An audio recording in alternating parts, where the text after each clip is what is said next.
Astonishing Legends would like to thank Squarespace, Babbel, Ethos, Robinhood, and our contributors at Patreon for making tonight's show possible. How does one investigate the unknown? Where do we begin when there is little to no empirical evidence?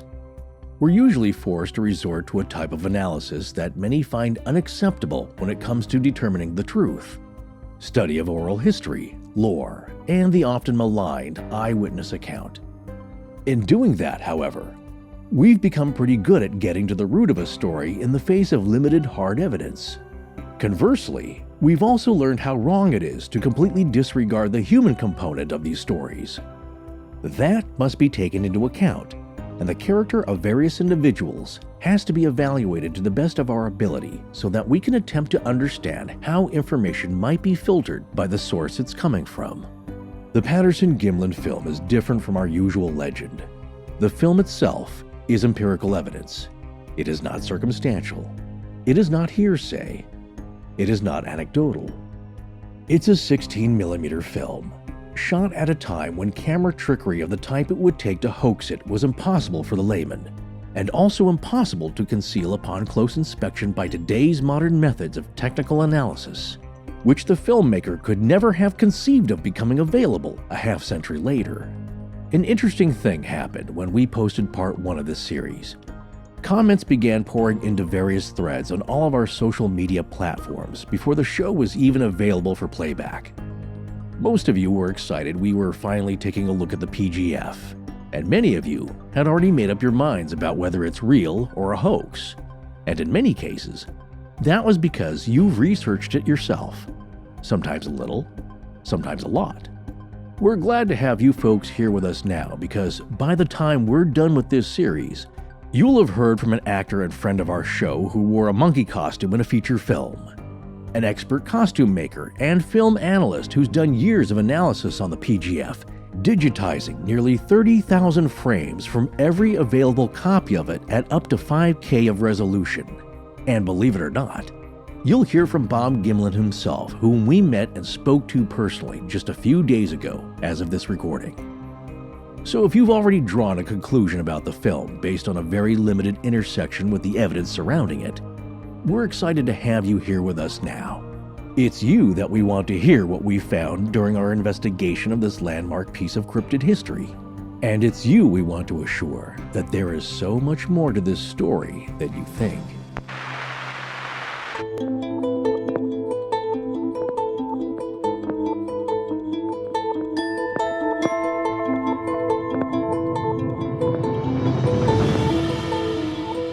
Welcome back to Astonishing Legends. I'm Scott Philbrook, and this is Forrest Burgess. Whether we like it or not, he is here with us on this planet, today, in the 20th century. A creature of enormous historical significance. A ghost from a long-dead day that should whet the imagination of the young at heart, the adventurer, and the eternal individualist. Roger Patterson. Join us tonight for part 2 of our series on the Patterson-Gimlin film.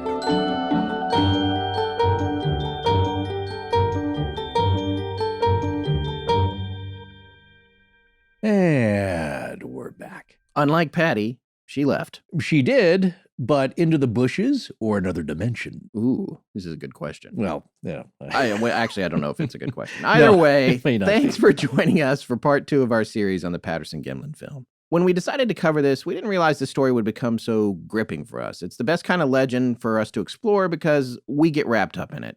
There's always so much more to these stories than you first think, and this one's a great example of that. Well, it's all about the implications of what the film may mean, and I know there are a lot of players. There are some interesting personalities, characters, you might say, and a lot of information to take in. Before we get started on part 2, folks, we wanted to take a minute to recommend our favorite new podcast player, Himalaya. It's an app you can get for any platform, and it just works a ton better than pretty much all the other ones out there right now. Yeah, it's definitely the easiest one to use that I've seen lately, and it's been nice using one that is actually intuitive. Look for the Himalaya app wherever you get your apps, and after you download it, be sure and give us a follow on it. All right, let's get back to the PGF. Now, a note about the film processing. And you might be thinking to yourself, why are these two geeks going to talk about film processing in a geeky manner? Well, who cares where they took it and why, and who cares about the film stock? Well, it just so happens this is a major point of contention for the skeptics and critics of the PGF that the timeline where this film processing supposedly takes place doesn't work out for a truthful story, because the timeline for getting the 16 millimeter film developed is, for the skeptics, a big point about the authenticity of the film, and that they don't believe that Patterson could have had it processed with that short of a turnaround time. Therefore, to the skeptics, it was more likely that the PGF had been staged and shot earlier, and that was part of an elaborate hoax by Patterson and probably Gimlin and some others like DeAtley, and with Bob Hieronymus wearing an ape costume. Yeah, people really get hung up on this, and I have an overall bone of contention with regard to people fixating on the timeline of the film anyway, because for me, the film itself is empirical evidence, and it doesn't really matter when or how it was processed. It all comes back to look what's at the on film. it. Sure. Yeah, you look at what's on it. If it's a hoax, you determine that by looking at the film. Well, the film Patterson used, as we've stated, was 16 millimeter Kodachrome 2, which is a color reversal, meaning it has no negative. The processed film is in positive, so you can actually look at it like slide film.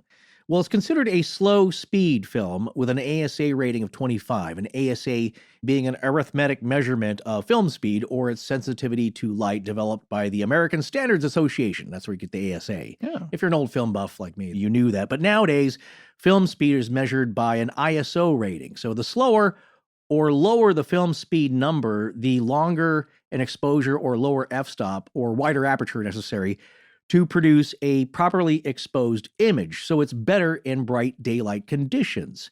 Now, this will be important later because we're going to examine if Roger knew what he was doing with the camera. And or was he just an amateur that got a hold of a nicer camera? Because the 16 millimeter camera is a nicer camera to be shooting with under these circumstances. Right. But yeah, and so what you're talking about here technically is really about the sensitivity of the chemicals on the film. How sensitive, how much light does it take to expose it and get the look that you want out of it? Yeah, exactly. Because with a slower film, you get a sharper image. And it's a major reason why the PGF was able to be blown up for close scrutiny of the details. Now, Kodachrome was the world's first successfully commercial color film, which Paul Simon sang about, and which was also used by Abraham Zapruder to film JFK's assassination, the world's first most scrutinized piece of footage.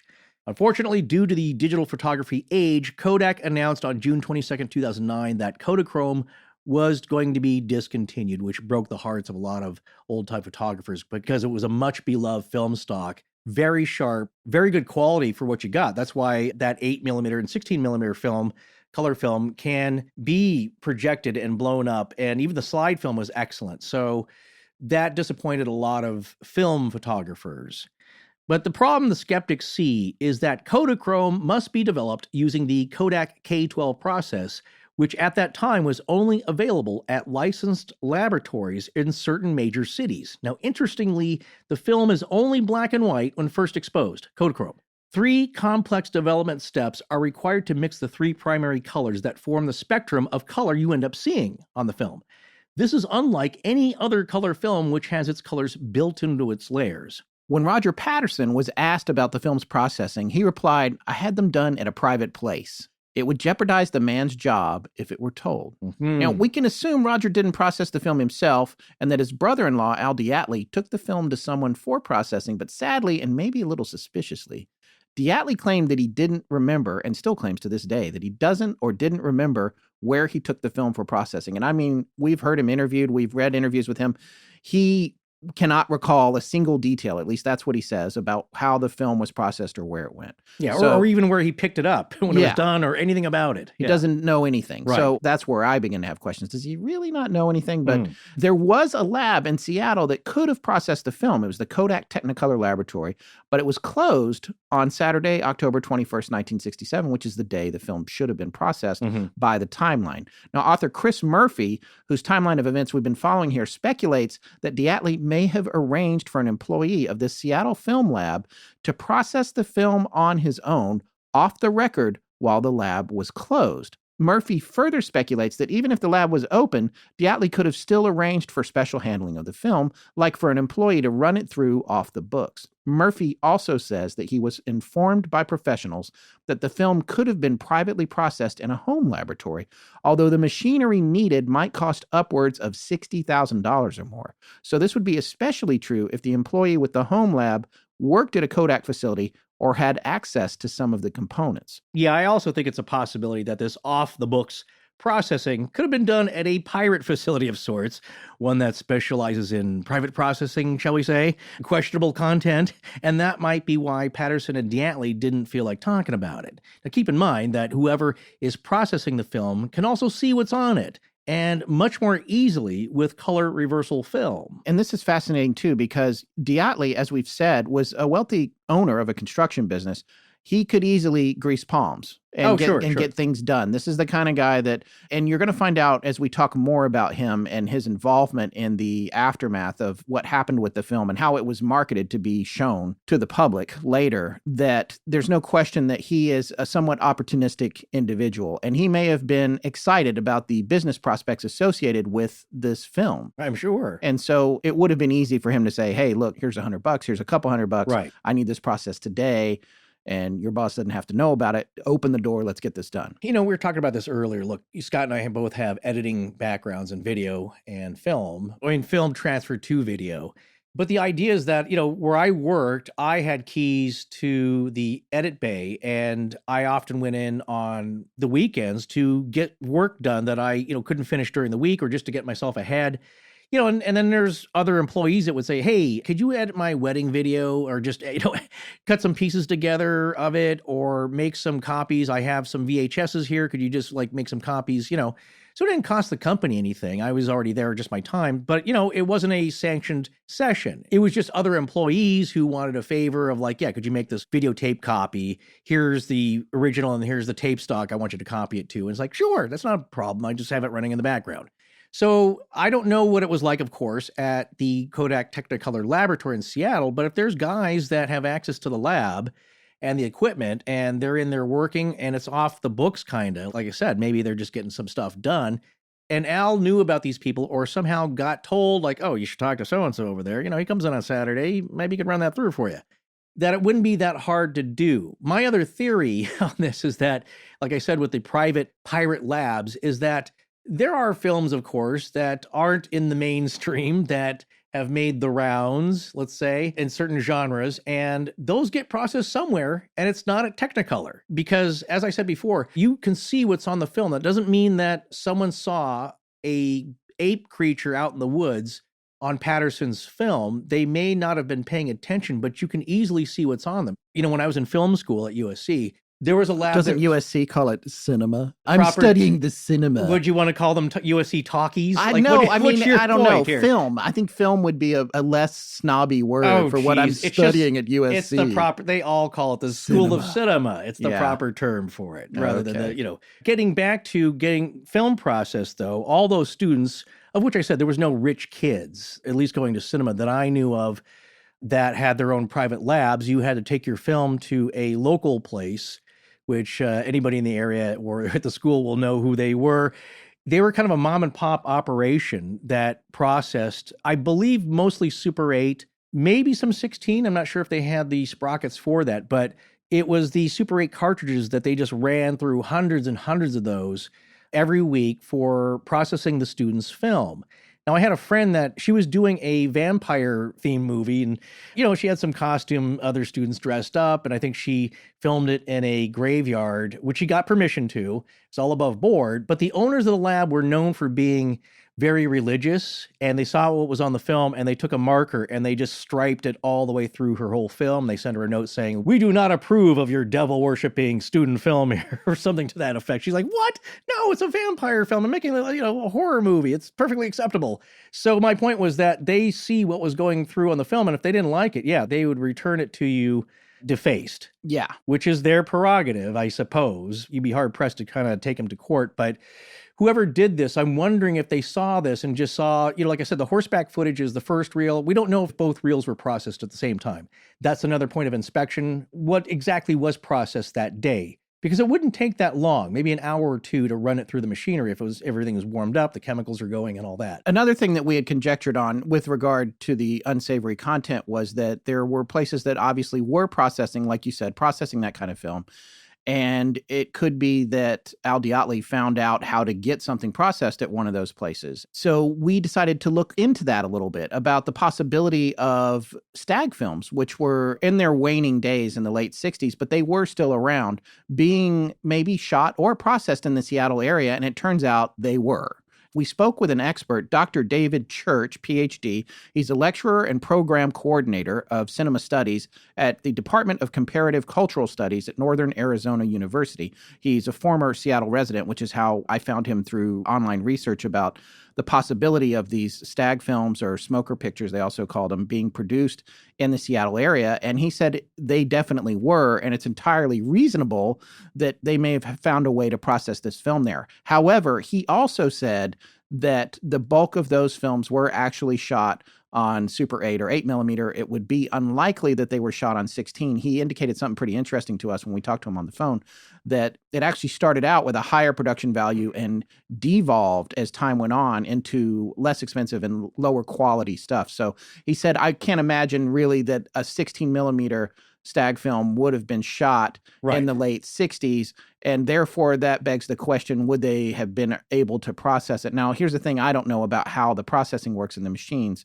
I know with transferring film to video, because I've done that with many hundreds of thousands of feet of film, you have to have a different gate that's appropriate. And the gate is the device that carries the film through past the scanning equipment, whatever your scanner is. So you have to have a different gate for 8 versus 16. I would imagine that if you were processing the 8 chemically, you would need a different hardware setup, but it might be interchangeable to process 16. But the bulk of the machine that does the processing stays the same. You just need to change the gear that's actually running the film through the chemical baths. So yeah, the sprockets are the same, or the gearing is the same. I have seen it done once. And what's really the same is the chemical process bath, because what you realize is that Super 8 Kodachrome 2, which they had, and 16 and the slide film, it's all the same film. It's just cut up differently. Right. So I believe the chemical baths are the same. It's just how it's run through. And again, these are all on long sprockets where the film is kind of running through slowly, and it gets processed as it runs through these 3 separate baths, which is, again, that's fascinating. It starts off as black and white film. That was amazing. I didn't know that until you told me that during the course of this show. That's really fascinating. And it's, the colors are added chemically, whereas nowadays the colors are embedded within the film layers. And that's what you see. If color film was still around now, of course, it's all digital process. But so our overall point is, it is our personal feeling, even though this is really speculative, and we did a little bit of research on it, and we talked to the one gentleman who had experience and knowledge about the possibility of Stag film production in Seattle and that sort of thing. This is all primarily very speculative, and he would have said that as well. Dr. Church would have said that as well. Our point is that just because you can't necessarily nail down how this film was processed doesn't mean that the timeline for the film is impossible. Because the other thing that we found out is it only takes an hour to process it. So the idea of this timeline not being able to be verified doesn't make the entire film a hoax, and again is irrelevant to the detailed analytical study of what's on the film. Before we move on, I just want to put that out there. Yeah, it points to whether or not Patterson already had this thing shot and staged, and this was a big setup to fool these other people closely involved, these other Bigfoot researchers, into thinking this was a spontaneous kind of thing. We got to move fast on this. This just happened Friday afternoon. We're coming back with some amazing footage. Let's get it processed Saturday. Let's set up a screening Sunday. So in regards to that, let's get back to that story. What was happening back at the DeAtley house? Well, John Green was at DeAtley's house, having arrived around noon or the early afternoon on Sunday, October 22nd, waiting for Patterson to show up. Here's a little background on John Willison Green, who he actually just passed away in 2016 at the age of 89. He was a Canadian journalist and one of the big names in Bigfoot research from that generation. He'd compiled a database of more than 3,000 sightings and footprint reports. Sasquatch, The Apes Among Us, regarded by the Bigfoot Field Researchers Organization, or BFRO, as the best written book on the subject. That was his book. Yeah, that was written by Green. Yeah, one of the classics. He got interested in Bigfoot research in 1957 when he met fellow Canadian Rene DeHinden, and they decided to collaborate in the research. A year later, in 1958, Green had seen a number of 15-inch Bigfoot tracks along a sandbar at Bluff Creek that were so deeply pressed into the soil that whatever made them was many times heavier than what a human being could make by themselves. Green went to investigate the rash of tracks in Bluff Creek that summer. And that's a really important point. I want to add something to that. It's not hard to fake a track. What it is hard to do is fake the amount of weight it takes to make the impression. Yes, well, we're going to later talk about a famous hoaxer of tracks, or self-proclaimed hoaxer of tracks, that even his family, after he passed away, said, oh yeah, he told us he hoaxed them all, I believe by using giant wooden feet, just on either his own feet, taped to his shoes, or on stilts.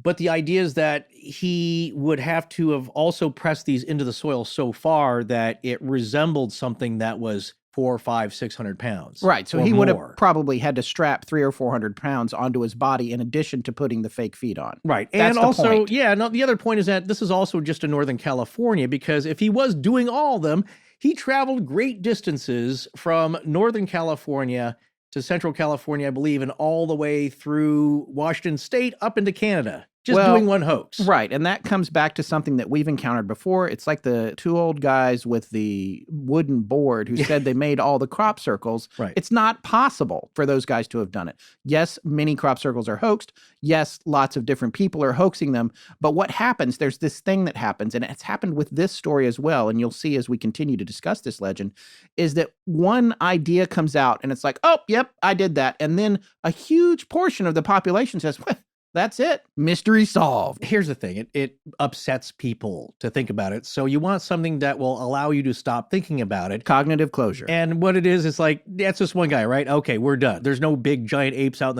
in the woods when I have to take my family out there on a camping trip. I don't got to worry about it. We're safe, right? Yeah. Because it's just one guy with big wooden feet. Yes. And he seems like he has a good sense of humor. Yeah, so that doesn't hold up, but there is a direct connection we'll talk about later directly to Patterson, having come across Ray Wallace's path, shall we say.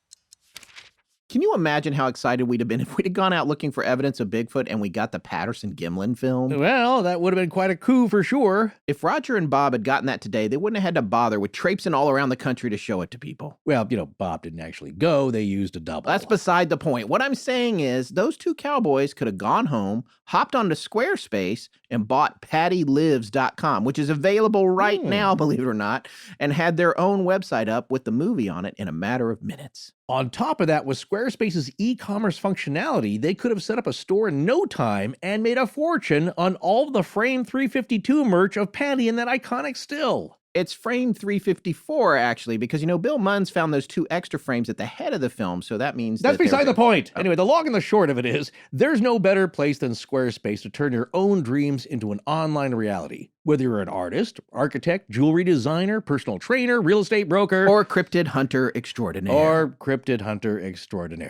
With Squarespace, everything is optimized for mobile right out of the box. You get free and secure hosting, 24/7 customer support, and a new way to buy domains with over 200 extensions to choose from. pattylives.love. Isn't that sweet? Oh, yeah. Well, that's not real, though. It is, and it's available. I'm looking at it right now on Squarespace. Roger Patterson was more than a dreamer. He believed, and he went out looking for what he knew was out there. As Virgil said, audaces fortuna iuvat. Gesundheit. It's Latin, man. Come on. Fortune favors the bold.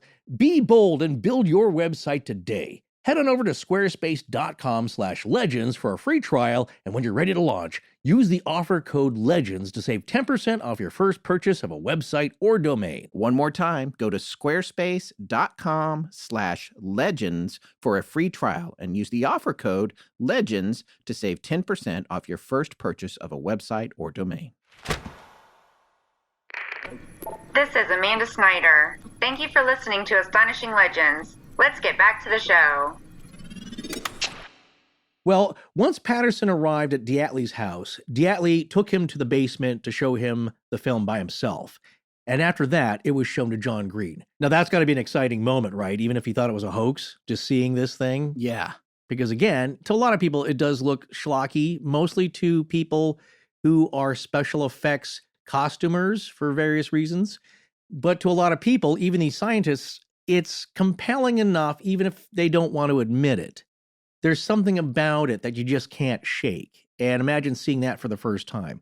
Now, Bob Gimlin wasn't at the house that day as he was home resting from that very strenuous drive back to Yakima. To refresh your memory about how brutal this drive was, the road was washed out. The truck got stuck with horses in the back of it. They had to hotwire a front end loader or some kind of heavy equipment to rescue the truck. It was crazy. And we've seen Bob speak about this.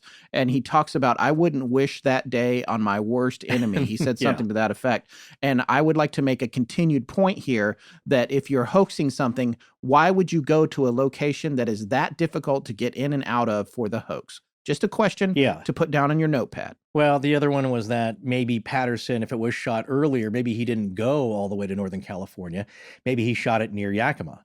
And all I can tell you about that before I forget, because I want to make a point about that, at least in the surrounding vicinity of Yakima, it does not look anything like the terrain we see in the film, which looks a lot more like Northern California. Additionally, we will later be discussing verification methods for the location that was shot in the film. Oh, very good. I'm glad you have that on board. Well, around 3 p.m. that Sunday, DeHinden and McLaren showed up to the house, and then Patterson showed the film to everyone present, but just the portion with Patty in it, not the first 76 feet of scenic horseback footage or the second roll of film of the tracks being casted. If he had that process by then as well.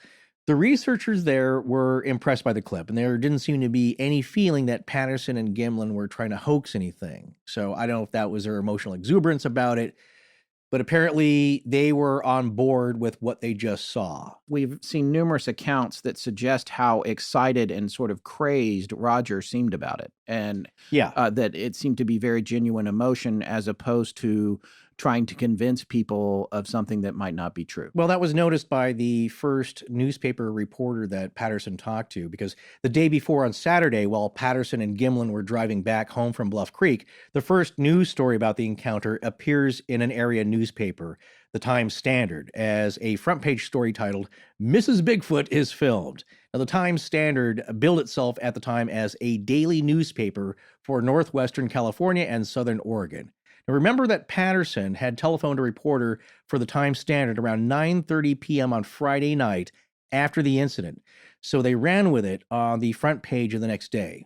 Now, here are some highlights we're going to go over from that newspaper article. Again, we think it's important because it's really the first time it appears in print and media. The article starts off calling Bob Gimlin Patterson's Indian tracking aid, which, well, Bob is a quarter Apache, and he does know a lot about tracking. But you can see the Times reflected there in the newspaper article. The article goes on to say that Patterson was very excited to, quote, breathlessly report, end quote. And a quote from Roger apparently was, "A giant hominoid creature is what they saw." The article says Patterson has 8 years at that time researching Bigfoot, and he was 34 at that time. So kind of a young man there. He'd been all over the northwestern U.S. and Canada working on his documentary project, and he had over 50 tapes of interviews with persons who've reported findings and interviews with 2 or 3 persons who have reported seeing them in person. And it sounds like you get some of those if you joined his Abominable Snowman Club of America, where if you join for the reasonable price of $5.95 at the time, you get 2 years membership, an 8x10-inch membership certificate signed by the author, and also 2 great 12-inch long-playing record albums with over 1 hour of actual recorded story interviews. Man, I wish we could get a hold of those. Yeah, those are the records we talked about that I was looking for. By the way, if anyone out there has anything from this club, we would love to see and or hear it, because it is nowheresville online, and they got to be out there. It's so in someone's milk crate in a garage somewhere in an attic, so just sitting there collecting dust. It's got to be out there, I would imagine. Just a priceless classic nowadays. Yeah, and some of the stuff that they had on the records, they had the report of Jenkins' encounter with California's Bigfoot, Fred Beck's attack in Ape Canyon, which we talked about a little bit, William Rowe's hunting accident with the, quote, human-looking female Sasquatch. Oh, you know what? That's also another point that skeptics say. With that female Sasquatch, that's where Patterson got the idea to make breasts. Pat a patty. Yeah, right. To make Pat a patty. So also, Albert Ostman's personal story of how he was kidnapped by the Sasquatch of British Columbia and lived 6 days with them before escaping. And you can turn to our archives for a much more detailed telling of that story as well, although we don't have Albert Ostman because he was dead and gone when we did it. But I don't know if it's him on, it might be him on the album telling the story or Roger. I'm pretty sure clear. he actually interviewed him. I Oh, know that he did. Ostman Yeah. was recorded. Right. It's pretty fascinating. So those records are only available through the offer in his book. Sound interesting? You bet your bottom dollar it is, wrote Patterson in the ad in the back of his book. Again, it's such a fun book. It has the feel of, like, remember the stuff in the back of the comic books, which was such fun. And yes, not the sturdiest of products, but you got something. X-ray glasses. Yeah, you get something for your money there. But anyway, that was him trying to drum up interest in furthering these expeditions and interviews. And people might say he was trying to make a buck off of it, but it wasn't a lot of bucks. Yeah. It didn't add up to a whole lot. He seemed to have a genuine passion for the topic. Yes. And, if he can make a little money and do this hobby, it's fine too. He's, he does, everybody needs to pay their rent and feed their family. So, Your endeavor has to at least return something unless you're just independently wealthy.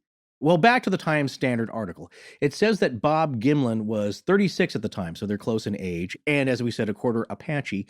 And it says that he's been associated with Patterson for a year, at least at the time of this endeavor.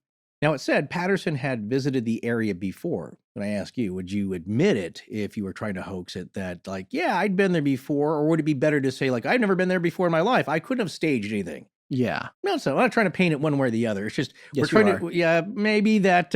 I mean, we definitely have confirmation bias at this point, but Yeah. I just want to quickly interject here about that. When we went into this, I thought the film was a hoax, and I no longer think that. I'm just going to say it now. I mean, you're I'm spilling gonna- the beans now? No, I'm going to Oh, get okay. more specific in the Okay. conclusions, but I want people to understand that we did not start, or at least I didn't start Right. this particular series with the idea that this film was real. I just want to make that clear. Okay. My goal for this is really not to persuade you. It's for you, the listener, to consider everything without throwing it out beforehand and making prejudgments about it.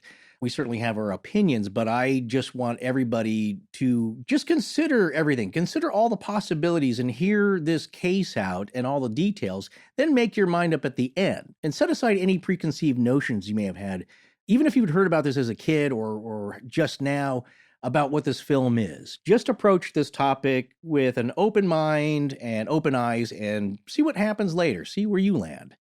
So Patterson, I just wanted to point out, though, was being fairly open about what experience he'd had, at least with the area at the time, because that's another point of criticism, that he had gone there and staged it. He knew the area well, so it was familiar and an easy place to stage something.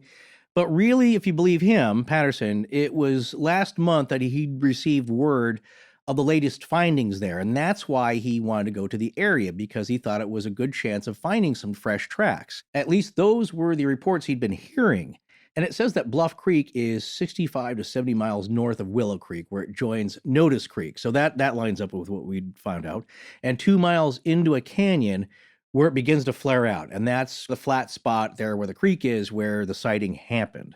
And the reporter for the article said that Patterson was still an excited man some 8 hours after his experience. Quote, his words came cascading out between gasps.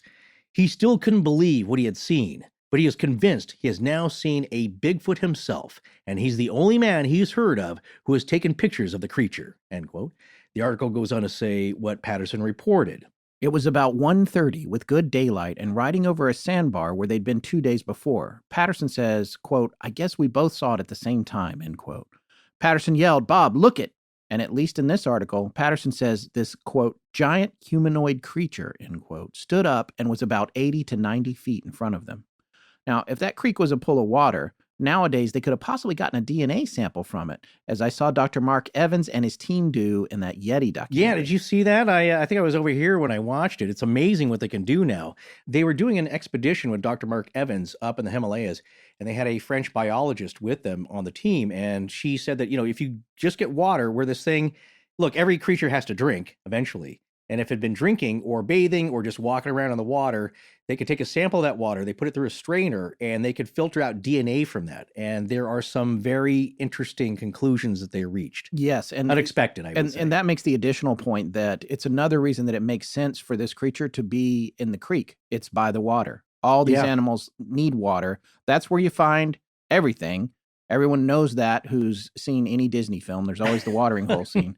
That's where you got to go. Yeah, you get grabbed by a croc, but everybody's got to go there. And that's even to the point where if you might be in danger, but you have to have the water. So it's another reason that you might have seen this creature in a creek bed. That's where every animal's got to get to sooner or later. Exactly. So Patterson's horse actually reared up and fell over, and it fell down so hard it actually flattened out the stirrup that he had his right foot in. The horse's weight came down on it. And he actually kept the stirrup. His foot hurt pretty bad, but he couldn't think about it because he had to jump up and get his leg out from under there and grab the reins of the horse to try and control it.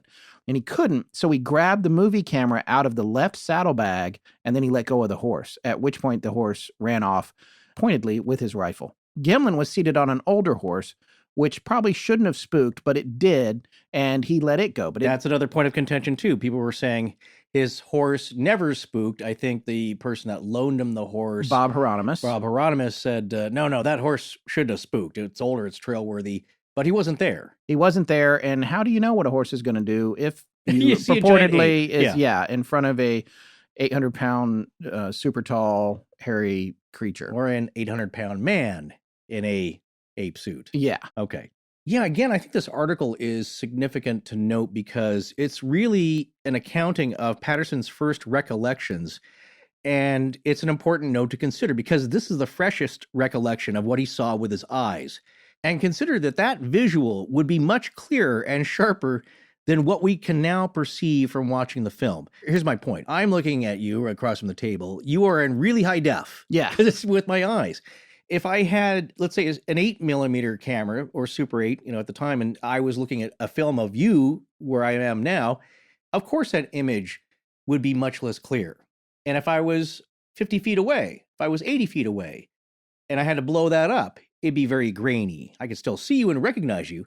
My point is that imagine actually seeing it with your eyes and just that image burned into your memory if it was real. Or if Bob Gimlin wasn't in on it and didn't know what was happening, what he saw and had burned it was like, oh my gosh, what is that?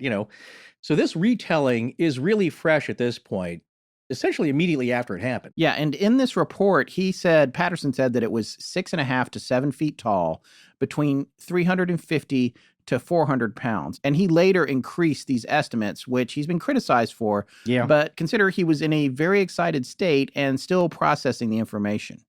Now, his gun was still in the scabbard, but, quote, they'd made a pact not to kill one if we saw, unless we had to, end quote. At the time, Bob Gimlin actually doubted the existence of Sasquatch-like creatures. However, he agreed to Patterson's insistence that they should not attempt to shoot one.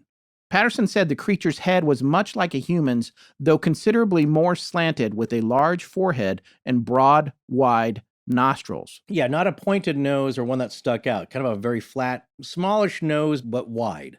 Which is how you would describe a gorilla's nose, really. Yeah. He said, quote, its arms hung almost to its knees, and when it walked, the arms swung at its sides. And then that look that we all know now, and everyone who's seen that film, you can't forget it.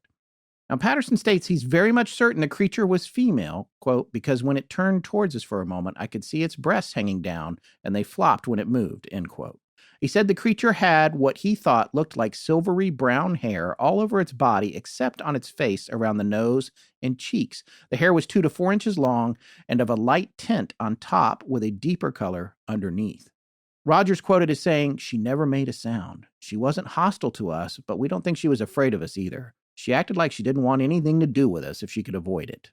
He said he had her in sight for about 200 yards before losing her in the trees, but Bob Gimlin caught a brief glimpse of her after Roger lost sight. Now, here's a fun fact that we'd not yet heard described. Her odor. Patterson says, quote, but she stunk. Like, did you ever let in a dog out of the rain and he smelled like he'd been rolling in something dead? Her odor didn't last long where she'd been. What does this remind you of? Skunk ape. Well, there you go, Christopher Hamill. Hope you're happy. I don't know if he's still listening. I don't know. This guy has been pursuing us for years online to do a skunk ape episode. And I don't know if he finally gave up and quit listening. I haven't seen a post in a while. Right. Well, I know he wanted the Florida one. That's where the skunk ape is, right? Florida. Well, that's the official one there. But how about just an ape that's kind of skunky? Yeah. That's a common trait that's often described, which this is another point of contention in that people will say, like, well, you're so far away, how could you smell her? But I've come across some people just in the car with the window rolled down, and let me tell you, I could smell them from like 20, 30 feet away. Well, and I think it's also an interesting point that the odor didn't hang around. And that matches what your experience is. A lot of times, like if you have a stinky dog, a dog that's been out in the rain or whatever, they smell really bad, but when they leave, it doesn't linger. Yeah. Unlike a rotting corpse or something like that, that's a pervasive smell that sticks around even after you remove the offending dead creature. Right. This is a different kind of thing. It's really pungent, but it also doesn't have hang time. Well, that also depends on who you believe.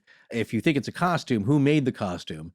Because if it was rented, you've just kind of ruined it, and now you're not getting your deposit back. Well, where's the smell coming from? That's true, yeah. If, again, you believe Patterson and that description is true. Well, the article concludes by saying Patterson and Gimlin were anxious to return to their campsite and horses right in the middle of the primitive area to hopefully get another shot at filming the creature. And he'd been to Eureka, California on Friday afternoon to airmail his film to partner Al DeAtley, who has helped finance his expeditions.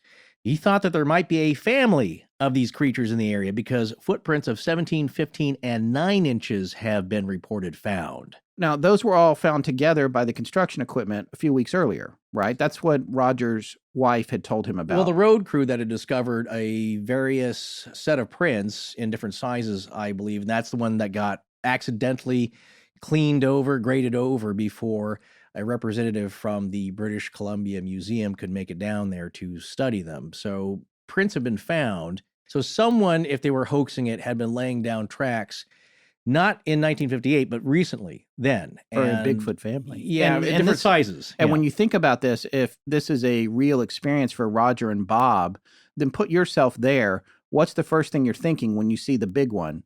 Is where are the other two? Yeah, exactly. And also, it's a mom. What do moms do when you get near their kids? Well, especially Mother Grizzly, sure. Yeah. You see 2 cubs, you got to back out of there quickly because she's going to be around and angry. Well, that's funny because the newspaper reporter joked to him that it sounded like the 3 bears, to which Patterson replied, "This was no bear. We have seen a lot of bears in our travels. We have seen some bears on this trip. This was definitely no bear." And then the end of the article has Patterson saying that he was also anxious to contact a museum administrator who could maybe bring down dogs.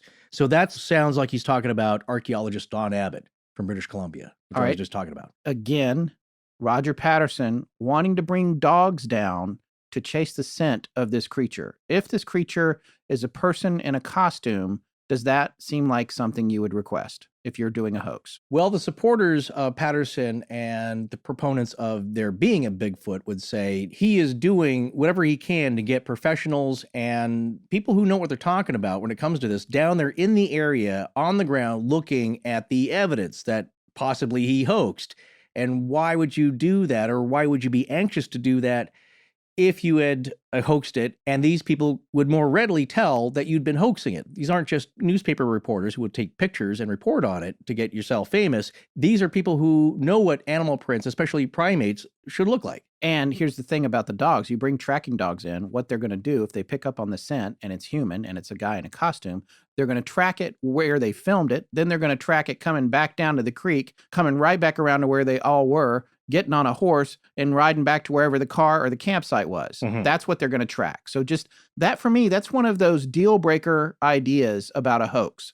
To think that Roger Patterson wouldn't know what a tracking dog can do. Because a tracking dog, I've seen these dogs on TV just in the past year or two. I saw a bloodhound track a guy who got in a car and got on the freeway and then got off the off-ramp and walked into a field. It tracked him to the off-ramp and to the field. Wow. And they know these are cowboys. They know what these dogs can do. Right. You're going to call these dogs in on a hoax. It doesn't make sense. Well, it might be seen as a more foolish thing if you're hoaxing it to invite more experts in to look at it. Or you could say it's a con man thing. It's getting the experts almost to the edge to show that confidence. Like, hey, you want to look at this room full of our servers? What was that? That was the grifters. That's right. Which we just referenced like 2 episodes ago. Yeah.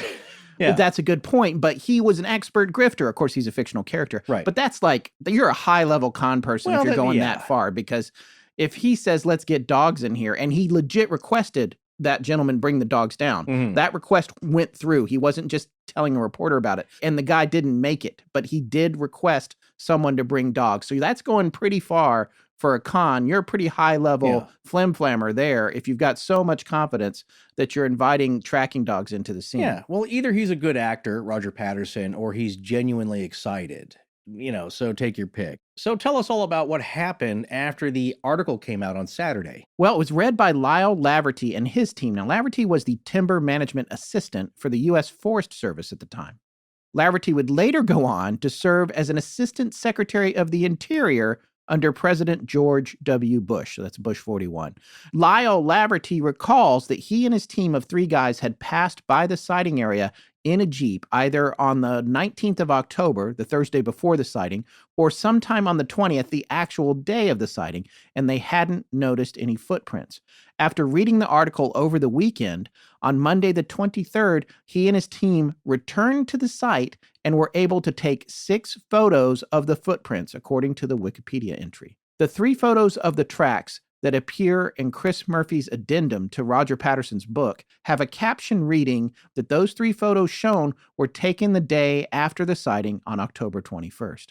In any case, the prints in the sandy clay soil are pretty good and crisp, and in one photo, Laverty had laid a U.S. quarter next to the big toe for a size context, banana for scale, and the big toe, in comparison, looks about as big as a Snapple lid or bigger. Yeah, it's a big toe. Racquetball size. Yeah. So it's a large toe. Now, even though the creature is always described as ape-like, the feet are nothing like ape or gorilla feet at all. They're pretty much human-looking footprints. So, the gorilla foot, I was actually looking at these, Forrest, I didn't tell you this, a couple days ago. When you look up a gorilla's foot, it has that opposable thumb, essentially. Yes, you always, it's right. Very different-looking foot. Yeah, you see the digit that sticks way out. Yeah. So this makes you wonder if these are all fake. Was it the first hoaxer's decision to go with human footprints rather than that of a gorilla's feet? Would it be a better hoax in trying to be accurate to be the feet of an ape? No, I always thought about that. It's like if you're trying to show that there's some giant hairy ape creature out there, it's easy to go find out what an ape's feet look like. Don't you wonder, like... I do, but I have a different position. No, I'd always wondered about that. Who was the first person that made footprints, if they are all fake, and what was their choice to go with? You know what I'm saying? Like, I'm going to go with really big human feet because that's just such a crazy idea. It's going to stir up a lot of talk. Or, to me, it sounds like the footprints and the hoaxing came after people were reporting, Native Americans reporting, and some really early pioneers had thought that these prints in certain instances were of a giant, as they said, renegade Indian, a wild man living out in the woods who was not ape-like, but just a giant man. There's one account that we didn't read that was kind of crazy, but, some guy who was massive and feral, and he ended up killing a couple of people, so they went after him, and I think they actually shot him in an attack, and he had feet that were like 15 inches long, something unbelievable. But he's a real person. He's not an ape. And that was some of the early thinking that who was making these prints. So you just wonder, though, is it the first hoaxer that thought of like, well, I'm going to do human footprints rather than I'm going to do some kind of weird ape-like creature? Then people will think there's a gorilla out in the woods where it shouldn't be. Well, it's a good question. I mean, the other thing is if they're not a hoax, then it begs the question, what is this thing? And clearly it would have to be based on the footprints, if some of the footprints are real. Or any of them, because there are no ape-like ones that I know of that have been cast. No, not really. If they are real, and then Bigfoot is real, then this creature, whatever it is more human than ape. Well, that is the interesting thing to think about if you consider Bigfoot being a real thing, a real cryptid. Is it more human than ape, or more ape than human? Obviously, it's an animal, but the comparison is, I think, what is tripping people up. Them thinking that it's more human than ape-like. Because if everything about it was gorilla-like, and it was just out in the woods, it's like, well, I guess there's a species of ape that has survived. Actually, there is a collection of guys who do believe that it is just a type of ape. That's all it is. And it just managed to survive in North America, and it's very good at hiding, and that's all it is. We shouldn't fear it or think it's some weird cryptid. It's just an animal. It's an ape. But this case here, what freaks people out is that it does seem more human, that some people have reported it has speech, that it has some human characteristics, especially with family and organization, and the way it communicates is different than a gorilla. And that's what's freaking people out. Well, when it comes to these tracks, this is where we get the taxidermist Robert Titmus comes into the scene. He's an avid outdoorsman and a Bigfoot researcher, and his sister and brother-in-law, along with him, went to go check out the event site 9 days later, at which point he made plaster casts of at least 10 more footprints and mapped out the movements of Patterson and Patty. Now, John Green, in 1978, in his book from pages 119 to 23, writes, quoting Titmus, "Aline was a skeptic and Harry a hard-headed non-believer. Both of them left there believing. Harry has hunted big game all of his life," end quote. Yeah, Aileen was his sister and Harry was his brother-in-law. Yeah, and so if he's hunting big game, he obviously has experience with tracks and understanding what he's looking at when he's looking at a track. Right. So. Well, Robert Titmus has inserted himself into this story now, and he becomes one of the players from here on out. Chris Murphy, the author who we've been referencing as having re-released Roger Patterson's book with the additional 80 pages of updated information, wrote that the Patterson-Gimlin Bigfoot sightings were quite unique for 3 main reasons. 1, there were 2 witnesses to the event, so their stories could be cross-checked. 2, Patterson took movie footage of the creature so that the film could be analyzed. And 3, Patterson and Gimlin had made plaster casts of the creature's footprints to add as evidence and confirm the sighting. Additionally, many of these footprints at the site remained intact afterwards so that researchers who came later were able to see, photograph, and make their own plaster casts of the footprints. There you have it. And this is something that I would say about the footprints when you're making fake footprints. Mm-hmm. Generally, wherever they start, you probably would have to start on a harder surface or something because you've got to be putting the costume on. There's people with you. And then at some point, you've got to vanish or walk somewhere where you can no longer be tracked. So you can remove the costume and return to the comfort of your tent, truck, or horse.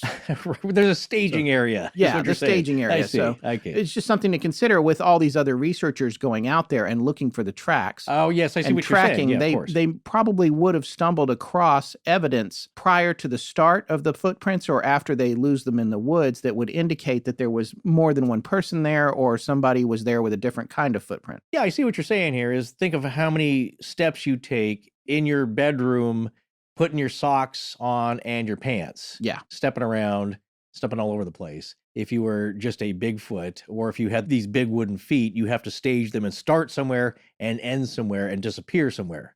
Exactly. Again, people would say it's just a very clever hoax. What he did, he had it all planned out and mapped out, but the evidence was still there. So he left some things behind, if it was a hoax, to cement the idea that it was real to other researchers who would show up later. You know what the biggest bummer about a Bigfoot encounter is? Being captured as a toy for a baby Bigfoot? No. Getting beamed in the head with a rock? No! Getting broken in half like a twig and left for dead? Are you even trying? No, I am not. Not being able to communicate. Imagine if when you met a Bigfoot, you could actually talk to it. Oh, that would be pretty cool. You know, I think the $6 million man did that. That was a bionic Bigfoot. Oh. The truth is, anytime you're around someone who speaks another language, if you don't know that language, you may as well be trying to have a conversation with Bigfoot. Who wants that? It is limiting. That's why Babbel is the best app out there for learning a new language. Prove it. Hola, Patty. Mi nombre es Scott. Podemos ser amigos? Okay, that's impressive. With Babbel, you can speak a new language with confidence. They currently have over 14 available, including Spanish, French, and German. So, no Bigfootian. I think you need to start with English. Okay. Well, Babbel is designed to quickly get you speaking your new language within weeks, and the convenient lessons are only 10 to 15 minutes. You learn through interactive dialogues and speech recognition technology, so you can perfect your pronunciation and accent. Available as an app or online, and your progress will be synced across all devices. There's a reason it's the #1 selling language learning app in the world. You can try Babbel for free. Download the app or text LEGENDS to 484848. Text LEGENDS to 484848 to try Babbel for free. That's LEGENDS to 484848. Adios. Well, our friends over at Parcast have done it again. What, come up with a great new show? Well, yeah, that, but they also found a title that's just one word, and it's amazing. Well, they are pretty good at that. So what's this one called? Espionage. Ooh, that is good. Should we start using code names? Probably. This show is right up my alley, frankly. It's deception, gadgets, tradecraft. It's awesome stuff. Oh, that's right up my alley, too. Most spies don't look like Sean Connery or Tom Cruise. They're ordinary-looking, forgettable people, which makes them all the more dangerous. After all, it is far better to blend in than stand out. Every week, the Parcast Network's original show, Espionage, explores the high-stakes world of spying and analyzes the missions behind the world's most incredible spies and what ultimately exposed their covert operations to the world. Just think, when we hear about a compromised operation, how many there are that went off without a hitch. On Espionage, you'll learn about the real-world spy tactics that are required to impersonate, exploit, and infiltrate the most confidential places in the world. You junk drawer? Hey, you make fun, but I'm not the one with an actual burn bag in my house. All right, well, I have to be ready to bug out at a moment's notice. For when I pitch our next 5-parter. Exactly. Espionage has a shocking episode on Larry Chen, one of the CIA's top Chinese linguists who was also China's top spy for over 30 years. Ooh, a double agent. Very cool. Search for and subscribe to Espionage wherever you listen to podcasts. Again, search Espionage or visit parcast.com/espionage to listen now. That's ESPIONAGE. Get it wherever you get your podcasts. Forrest and Scott, thank you for supporting their sponsors. I'm Erin Lillis. Now back to the show. So now that the film has been seen by this small group of supporters, you could say, Bigfoot researchers, and by DeAtley and Gimlin, and remember, this is film, you don't look at it right away on the camera. It has to be processed first and screened and projected. Which, by the way, means that after they shot it that day, they had no idea what they had captured and if they'd even gotten anything at all. Yeah, that's another thing to point to when the film was developed, and if it was a hoax, how do you know what you got? Do you stick around? And that's what they were waiting to find out. So it did look like they got something pretty good. Well, how does that piece of film now then get presented to the authorities, the scientific community, which is now what we're going to talk about? Well, to that regard, Renee DeHinden and John Green thought that generally people in British Columbia, Canada, were much more familiar and comfortable with the idea of Bigfoot, or Sasquatch, as it's known more commonly up there, and they thought that Patterson's film would be better received by the scientific community up there, so they convinced him that that's where he should have a screening. And Don Abbott also talked to Patterson over the phone and told him a screening there would get good scientific representation. Just quickly, I think we should remind our listeners who all the players are here. I did Yes. want to say that Al DeAtley is Roger Patterson's brother-in-law. He is married to Roger's sister, youngest sister, I believe, whose name is Iva. And he's the one that had the construction company and a good deal of money and supposedly threw some cash to Roger when he needed it to help get his expeditions done. Roger being portrayed as a bit of a schemer, trying to get out there and make his films and do his things. He's hustling, He's as the a kids would hustler. say nowadays, which is very much admired, to Yes. hustle. Not so much back then, but nowadays, yeah, he's trying to get something going here, get some movement going on this, because he thinks that he has something special. Yes, and Renee DeHinden and John Green are both prominent researchers, and Don Abbott is the archaeologist, right? Yes, from the University of British Columbia. Who he had asked to bring the dogs down. Yeah, that's who these people are. I know I how just you wanted hate to- the characters and names. I know No, that- but we're talking about 20 names Yes. here. Everybody's like, who, what? Yeah, there's I no just- Henry Loftus. Don't Yeah. trust me. They don't come up. That family tree does not come up. I know there's a few names here, but really this group gets pared down into several key players, of which there are probably under 8 or 9. You know what I'm Yes. saying? It gets pared down to these are the main actors now from here on out. Don Abbott had reached out to newspapers in Vancouver and Victoria, British Columbia, and told them about the film on Monday, October 23rd. Once Patterson and Gimlin arrived in Vancouver, they were interviewed on Jack Webster's radio show. Now, it may have been with Gimlin alone, but a portion of that interview was recorded by John Green and appears in Lauren Coleman's book, Bigfoot. Lauren, we love him, friend of the show. Yeah, check out his books too. Of course, he's written fairly extensively on the Bigfoot phenomenon. Yeah, he actually knew Ivan T. Sanderson personally. No, he's a major contributor to the field of cryptozoology, but I believe he'd be the generation after these guys, but Yes. certainly very close to them and knew a lot of the people, and I believe spoke to them when they were still alive. as we just seen John Green passed away not too long ago. Well, a screening was planned for the scientific community there on October 26th. We're mentioning all these dates so you can get a sense that this was all moving very quickly. When we said this before. This is just a few days after the incident. Yeah, exactly. And again, the year is 1967. Right. So that's why I thought it was important for us to keep track of these days here, because if you think this film is real, it's all moving very fast to get that information out there as quick as possible. If you think it's a hoax, then it's all been orchestrated to happen very quickly, or just the momentum is picking up very quickly here. But whatever's happening between Friday afternoon and now Sunday and Monday and Tuesday, it's starting to build up awareness that this film is out there. This is what's been captured. Let's get some real scientists to look at it. So a screening of both rolls of film took place at the University of British Columbia with Dr. Ian McTaggart-Cowan directing the event. In attendance were representatives from the Provincial Museum, a few scientists, Patterson and Gimlin, Renee DeHinden, John Green, David Hancock, and Bob Titmus. And another screening for the press was held later that day at the Georgia Hotel. And Bob, again, was the gentleman who took the plaster casts, the Bigfoot researcher who went up there 9 days later to take the casts. Yeah, as we said, Bob Gimlin did a clever thing by covering up some of the tracks with bark so they be preserved. Yes. Figure that into your caper story here about how that was handled and what you would do if you were or were not hoaxing. There doesn't appear to be an official account of what went down at the screening, what was said, but John Green took a few notes and broke down the various reactions and initial opinions by the scientists there. And by his account and thinking, they raised 3 negative criticisms that continue to persist to this day. Green actually said that the first 2 of these 3 are totally wrong and the third is questionable. Here's the first one. It is that the creature walks like a man but has female breasts.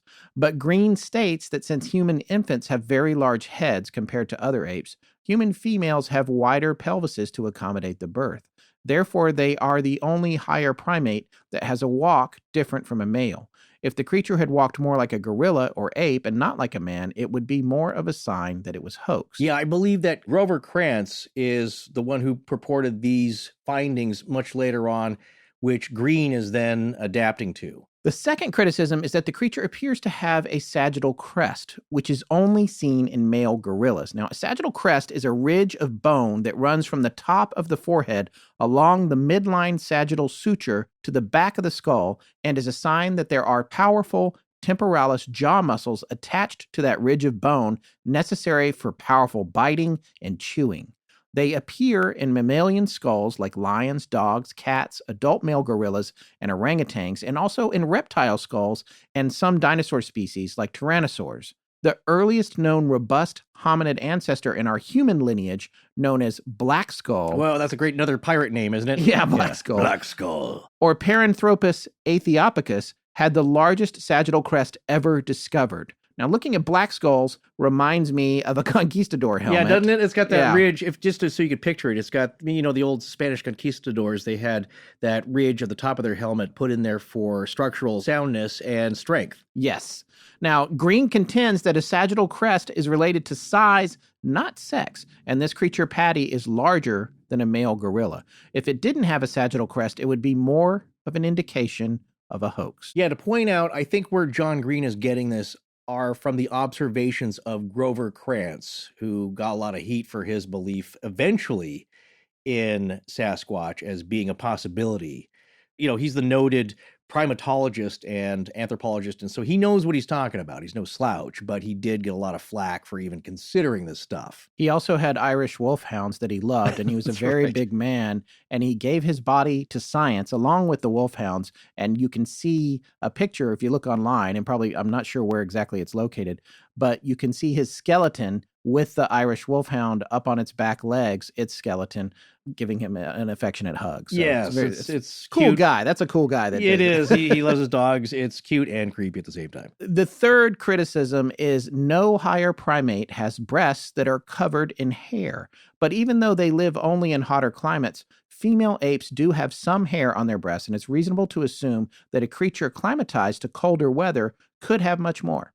Green goes on to note that none of the scientists present were primatologists or physical anthropologists, and that their comments were made after only a brief screening with no time to do any further research or thinking about it. So keep that in mind. They're looking at it once on a projector, absorbing everything that it represents and making a bunch of calls right there.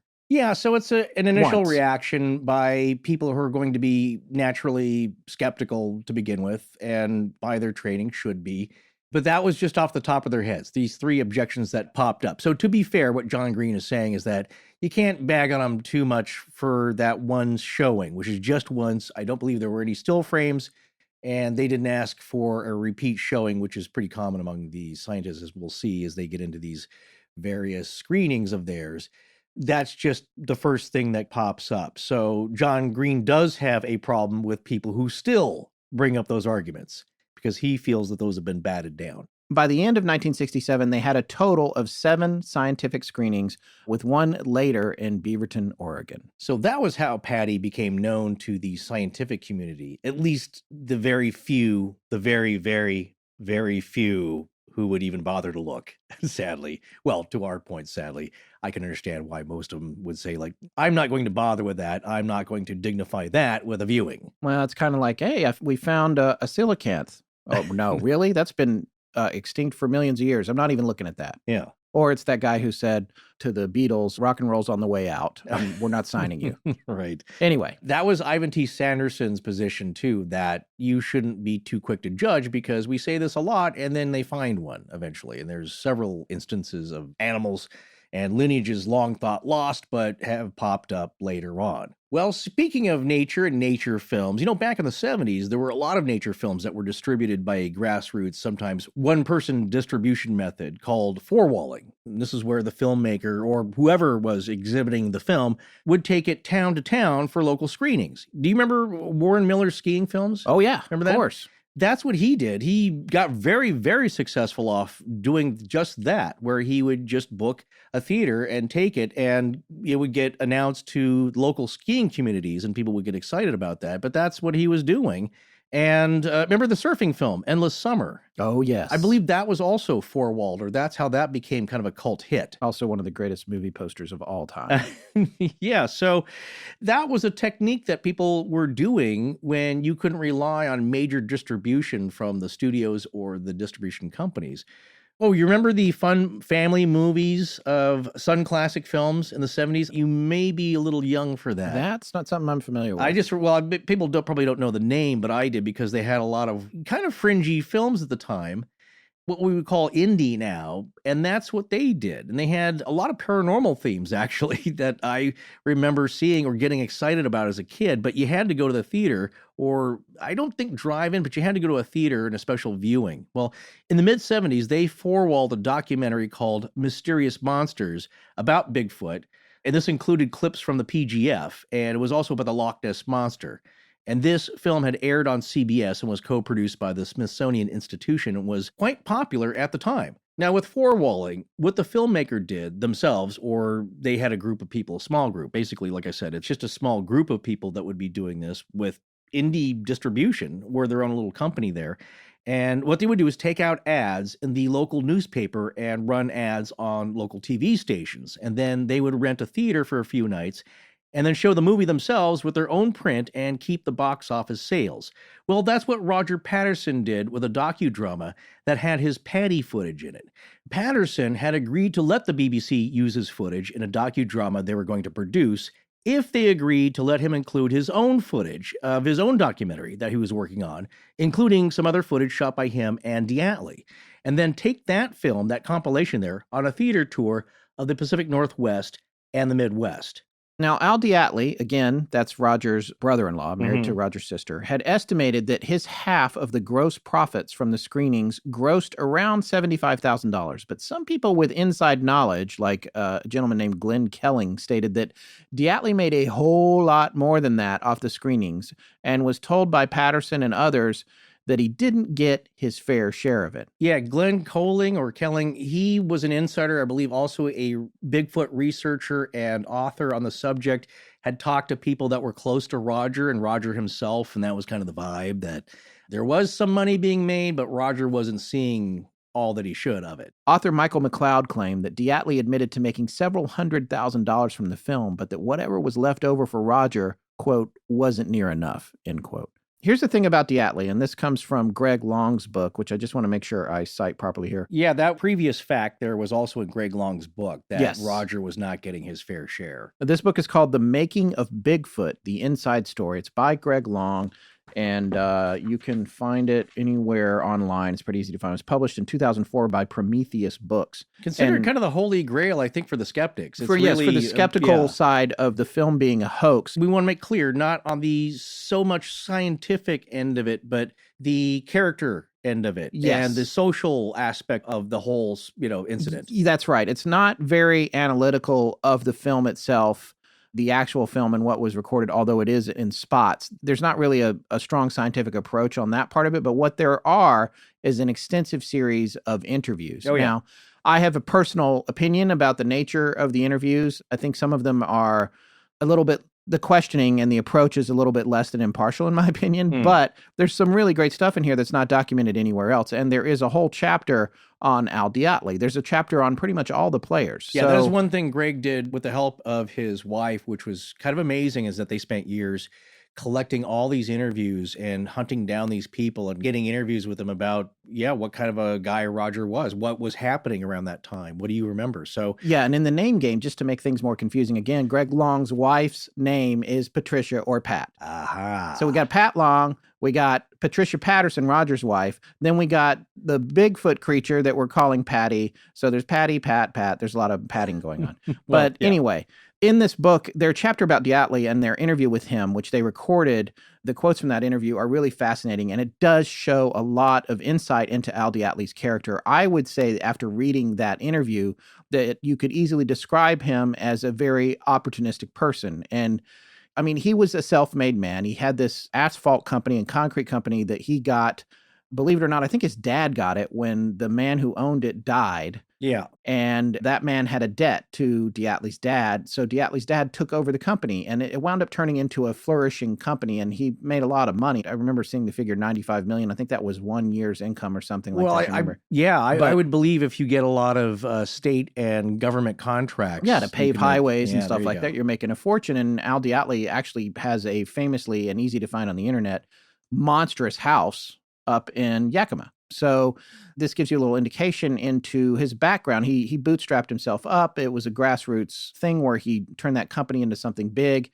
And when you hear his interview with Greg Long, what is abundantly clear is that when this film came in and the idea of it was that he saw dollar signs. And he saw those dollar signs irrespective of the idea of whether or not he believed in Bigfoot, whether it was real, whether it wasn't. All he knew was there was money to be made. Whatever that suit was packed full of, it was money. If it was a suit. If it was a suit. That's the thing. He didn't even care. I don't think he really, think he really cared. I think he was minimally interested in it one way or the other, but really it was an item that popped into his lap that he could now exploit, for commercial use. Yes, and towards the end of Long's interview with him, one thing that he said was that he still hadn't really reconciled the whole thing because he was in that camp. He was like, well, I think maybe it might be real. He believes in the film in the end. Now, this is what he said to Greg Long, that he believed in the film, but wasn't sure about the overall idea of Bigfoot because of the lack of bones, the lack of dung, the lack of bodies found,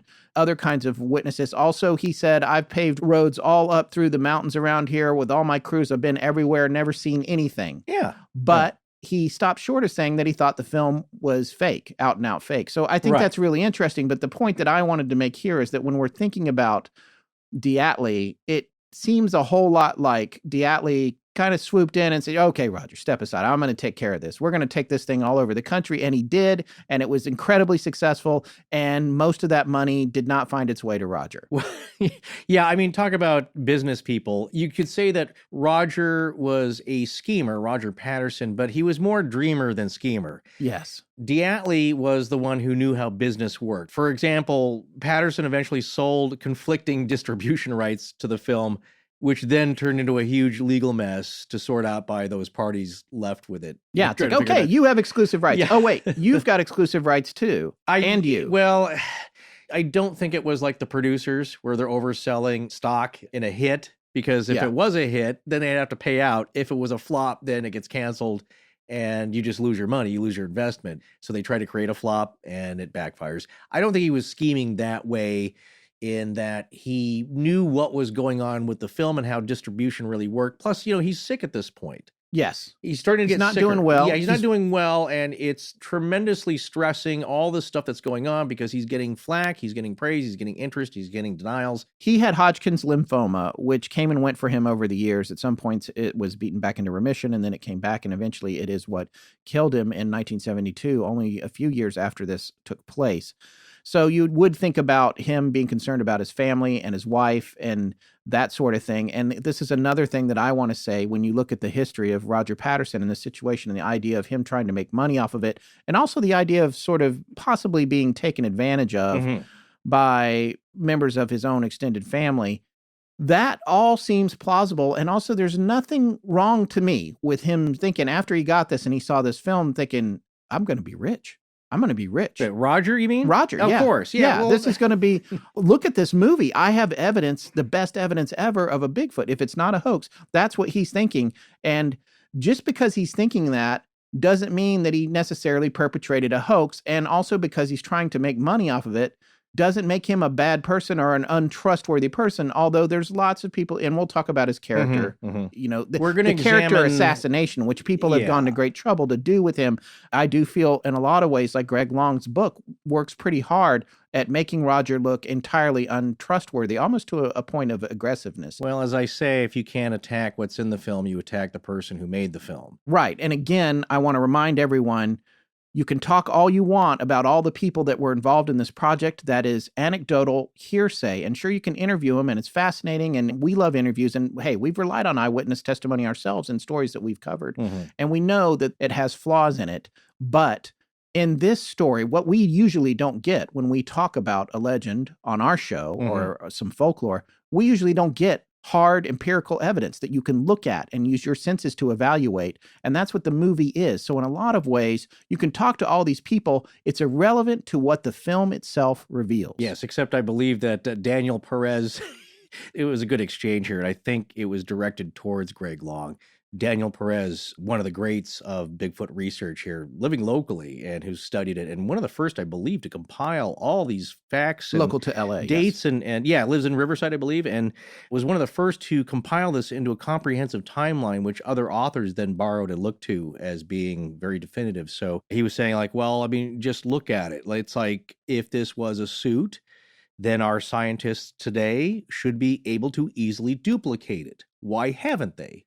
To which Greg Long just replies, well, if this film is what you're thinking of evidence, it ain't cutting it for me. Sorry, it's just not evidence. Well, I would say you may not like the evidence, but it's better than anecdotal evidence or circumstantial evidence, in that it is something on film you can look to. How like is, I said, you may not, you may that not quote think, is crazy. How is something that's recorded on a hard format not evidence? It's by definition evidence. Well, it's the ultimate evidence. What he's saying is it's not evidence enough for him personally. And which not I only that, understand. it's an analog format. You can't doctor it with any ease without noticing that it's doctored. Nowadays, digital evidence, easy to mess with. Right. Analog evidence, not easy at all. In fact, bordering on impossible. Again, we go back to this old argument. If you don't believe that Bigfoot is possible at all, then it has to be man-made. It has to be hoax somehow, or just not what you're seeing. And that's where he lies. So to him, you know what I'm saying? You're throwing that out initially before you even consider it, because that can exist on film. Right. So then even though I can't make a connection right. between the reason that it doesn't exist on film and that reasoning, Bigfoot doesn't exist, therefore the film's a hoax.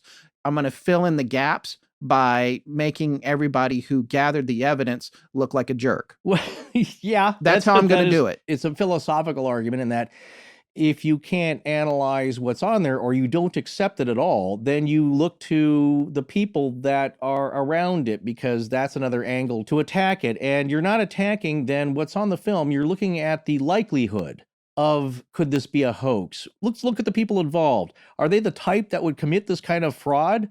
Are they scientists to begin with, or are they regular blue-collar folks that are a little bit shady? And that's you're useful information, but it's subjective, and it's speculative, and it'll never be more than subjective and speculative. So you'll have to decide. You read it. You read Greg Long's book and all the things he says about Roger. And if at the end of the book, you'll be like, there's no question this guy faked it. Look at how he lived. But when I read about Roger Patterson in Greg Long's book, yeah, I see a guy, even in Greg's own interview with Al DeAtley, Al, who seems like, he was going to go where he needed to go to get his profit and take advantage of things to the extent that he could. Even he says, well, Roger's heart was more or less in the right place. He wasn't out to intentionally shaft people, because there's stories about him. Al was saying I believe he always actually intended to pay you. He just wasn't so good at managing things. And it wasn't that I'm trying to steal this from you. The implication to me seemed to be, and again, we're speculating, but all these interviews are speculative and anecdotal. Also, 25 years after the interview. I believe Greg Long started in 1995 to get into this. He was interested in Pacific Northwest stories and collecting stuff, and he just kind of got into this like a lot of people, and then went and started interviewing as many people as he could connected with this. But it's been quite a while after the actual incident happened. So you're asking people to recall something that's 25, 30 years old. Right. And getting back to my point, I guess the implication for me was from Al DeAtley, they talk a lot about the Patterson family and the kids and the nature of, there's a lot of casting aspersions, I guess. Well, I think usual family dynamics, and then it's the deadbeat brother-in-law. Not so much a deadbeat, but he's always got these crazy schemes, and I'm always asked to chip in with some money to help him out here and there, and he's kind of amusing, but he's also sometimes kind of annoying, so I give him some money and he goes away. Just that kind of dynamic. And I'm not sure what Roger thought of DeAtley, but just like, well, I got to go to this guy and, try and get him on board. And so I'm beholden to him because I don't have much money of my own. The typical family dynamics. Well, that was a really great thing that you said. And I don't know if you even made it up just now, but when you said he was more of a dreamer than a schemer. Yeah. Did you come up with that? I did, but it sounds like a very trite. I know. I like it. I do like it because very banal. I guess it strikes a chord with me because I'm kind of a dreamer and a schemer. I think my wife would say I was a schemer. I mean, and a midnight. What's the? I've tried a lot of things over the years, and most of them didn't work out. I even walked away from a 6-figure job at one point to try and start a .com, and that didn't work out either. Right. But if I wasn't that kind of person, I think it's safe to say, from my point of view, Astonishing Legends wouldn't be here. And so I can relate to that. It wasn't the smartest thing to try and start. It wasn't. And at the time that we started it, people were barely making income of any kind. And we've been blessed to get to the point that we're at with it. And, we put in a lot of work. It's the hardest I've ever worked in my life, but I love it. And I love doing this show. And that's what drove me to doing it. And I feel a little bit like I can relate to Roger's excitement about Bigfoot and about the idea of filming. And he's getting these 16mm cameras and he's going out to these hard to find places.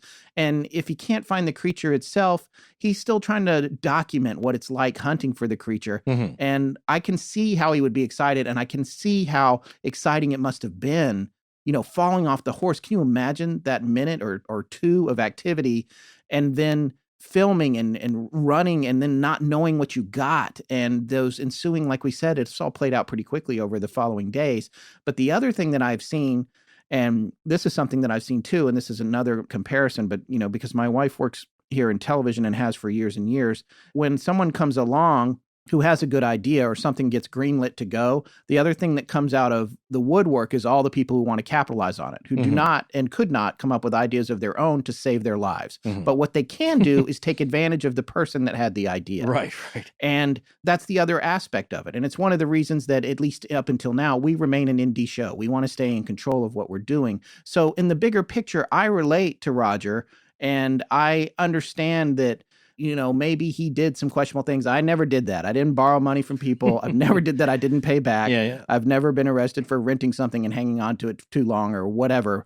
But I am more sympathetic with the idea of Roger's character, even as negatively as it's portrayed in Greg's book. And I would, as someone who's sympathetic to it, I don't think it necessarily dictates that this guy went to a ton of trouble to create a hoax. So that's just something I wanted to say, and we can go deeper on it in our final conclusions. But to your point of what his attitude was, it's been said often about Roger that he wasn't the type for a desk job. He wasn't a 9-to-5 kind of guy. He didn't want to be trapped in an office. That's why he was a cowboy, a rodeo rider.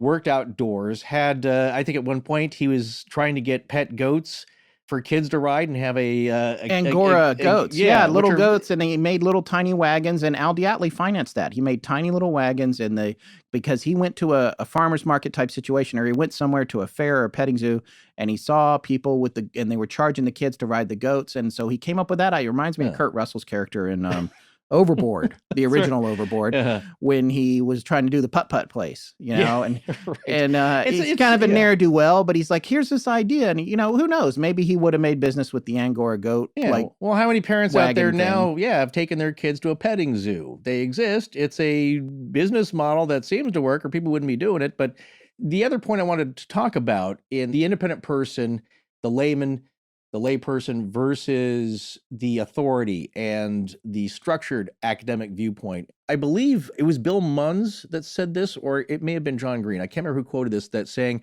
we have a terrible propensity as human beings in general to whatever someone who's of authority, like a scientist or of higher education or a politician, well, not so much, anymore, but somebody in authority to make a statement or a claim, and we readily believe it. But somebody who's just an average person who claims to have witnessed or seen something, we take with immediate suspicion because they aren't as high in society as these other people that we look up to or respect, that immediately it must be wrong. But logically, there's no reason one statement or experience, you're not talking about a scientific approach. Roger's not telling you what type of primate this is or what it is. He just knows it's not a bear. So you don't have to believe his scientific approach to it. He's just telling you, I got this on film. I'm being honest. There it is. If it had been captured by a team at the Smithsonian, yeah, I'd believe that probably more because, well, they're scientists, like they're coming out and saying that. But if one person is a scientist and they say that they believe in it or claim it, we're more likely to believe it, unless it's something like this, because Dr. Grover Krantz was a scientist in this very field, exactly the type of person you'd ask about it. And a lot of people shunned him from then on and disbelieved him. So how many scientists would it take? What kind of evidence would you need? Well, you need a body. And that's what Roger said afterwards, as well as Bob. It's like, man, maybe we should have just shot the thing.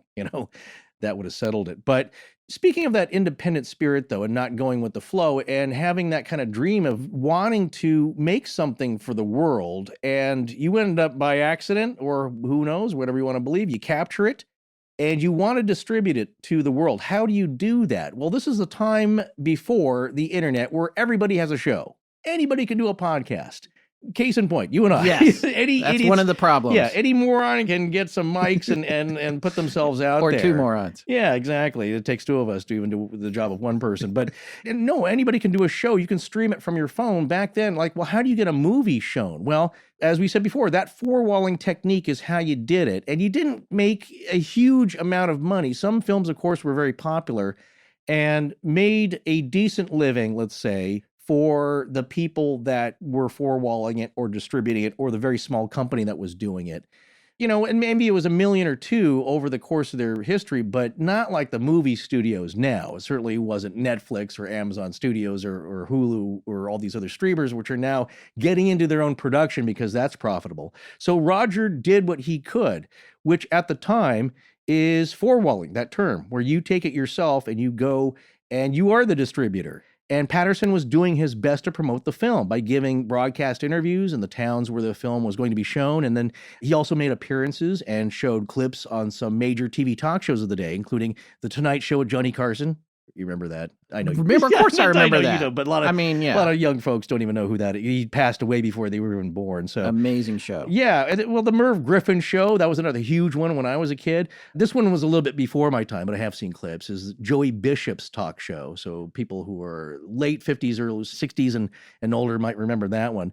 Well, along with these appearances and the print articles about it, the Patterson Gimlin film had gained a decent amount of buzz in the U.S. and eventually the world. Okay, man, time for us to get back to it. Hang on 1 second. Almost done. There. Wait, what are you doing? Well, believe it or not, I just applied for a life insurance policy. Wait, what? We've only been on like a 10-minute break. That's all it took for me at ethoslife.com. You can do it all online. There's no paperwork, no fine print, No pushy salespeople. You just choose a policy that fits your needs and budget. Really? Well, that is pretty great. So if something happens to you, your family gets financial security? That's absolutely right. Just visit ethoslife.com today and get started by clicking Check My Price, and they'll guide you through the online application. It only takes about 10 minutes for most people. Well, you never know when your time is going to come. Dude, What? it's too dark. I think they get that. No, I'm just saying. They get it. Well, the world's a dangerous place. Stop. All right. And insure your life today by going to ethoslife.com to apply online. Insuring your life and providing your family with financial security has never been easier. Again, that's ethoslife.com, and you're 10 minutes away from your estimated rate. Make sure your family's future is safe no matter what. Still using your Robinhood app? I am. It's so cool. It makes me feel like I'm actually a real investor for the first time in my life. I've always been a hobby investor, but Robinhood is helping me take it to the next level. For those of you who don't know, Robinhood is an investing app that lets you buy and sell stocks, ETFs, options, and cryptos, all commission-free. While other brokerages charge up to $10 for every trade, Robinhood doesn't charge any commission fees, so you can trade stocks and keep all of your profits. Plus, there is no account minimum deposit needed to get started, so you can start investing at any level. The simple, intuitive design of Robinhood makes investing easy for newcomers and experts alike. View easy-to-understand charts and market data, and place a trade in just 4 taps on your smartphone. You can also view stock collections, such as 100 Most Popular. With Robinhood, you can learn how to invest in the market as you build your portfolio. Discover new stocks, track your favorite companies, and get custom notifications for price movements so you never miss the right moment to invest. Robinhood is giving listeners of Astonishing Legends a free stock like Apple, Ford, or Sprint to help you build your portfolio. Sign up at legends.robinhood.com. One more time, that's legends.robinhood.com. This is Dana Mahar, transmitting all the way live from the Watermelon Mountains, saying thank you for joining the gathering at Astonishing Legends with your hosts, the dynamic duo of digression, Scott Philbrook and Forrest Burgess. Now, kick back and relax with your peyote milkshake and enjoy the abduction. In the years after the PGF became public, and to this day, there have been numerous claims that the Patterson and Gimlin film was an elaborate hoax staged by Roger Patterson for money and fame, and with or without the help of Bob Gimlin, and possible others like Bob Hieronymus, an associate of Patterson's, who claimed to be the guy wearing the suit. A few allegations of a hoax come from a scientific or motion picture special effects viewpoint, but those mostly, if not all, deal with analyzing the being that was caught on film, whether it displayed ape-like primate locomotor behavior or more human-like characteristics, or whether or not the appearance of the creature was that of a man-made ape costume or natural. Now, most of the allegations that a fraud was committed come from scrutinizing the character and history of Roger Patterson himself. A thorough examination of Patterson's dealings have been culled together in a book by Greg Long called The Making of Bigfoot, The Inside Story, which came out in 2004, right? Yeah, we referenced this earlier. This book, we have it right here in front of us and took numerous notes from it. So it's very comprehensive. Well, in terms of interviews, it's a lot of interviews with a lot of people associated with the story. And in that way, it's a Bible. I personally don't feel like the interviews are as impartial as they should be, but it is really a good resource. Well, he did do that. It's been heavily criticized by those who are proponents of the film as being real, but those who are skeptical of the film will look to that again as overwhelming evidence that Roger Patterson himself was a fraud. And also, the other part that's overwhelming about it is the confirmation bias. But that's another story. When you look at it, it definitely got a huge slant. There's a lot of, I mean, it's not a trial or a criminal investigation, but I would go so far as to say there's a fair amount of leading the witness in the interviews. Oh, yeah. So but still, it's good to have them. It's good to get a real sense of people's personalities, especially the chapter on Al DeAtley, who was Roger's brother-in-law, who figures very prominently in the overall story of what happened after the film was shot. So yeah, exactly. And there's that guy's an interesting character, no matter how much you're leading him. Right. Well, you can tell, I think, from the book, and I'm not sure he even hides this, is that he starts to form a definite thinking and agenda as far as how that he does not believe the film is real.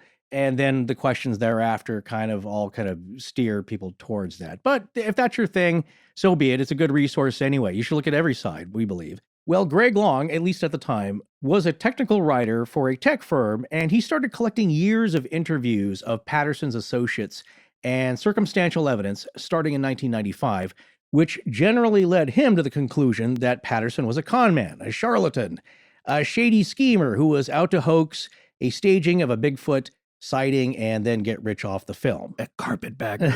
Right. That can kind of happen when you do stiff people either accidentally or by circumstance or intentionally, and you get enough of those folks together, it doesn't paint a good picture. And unfortunately, when you end up stiffing a few people by accident or on purpose, whatever the cause is, just by circumstance, people are going to get upset and they're going to have a negative picture of you. And unfortunately, that's what happened to Roger. And also, unfortunately, Roger Patterson died from cancer on January 15th, 1972, at the young age of 39, specifically of Hodgkin's lymphoma, as we mentioned before. But he claimed right to the end that the creature on the film was real and not a hoax. The interesting thing about this is that in our research, we've since uncovered that Bob visited Roger on his deathbed.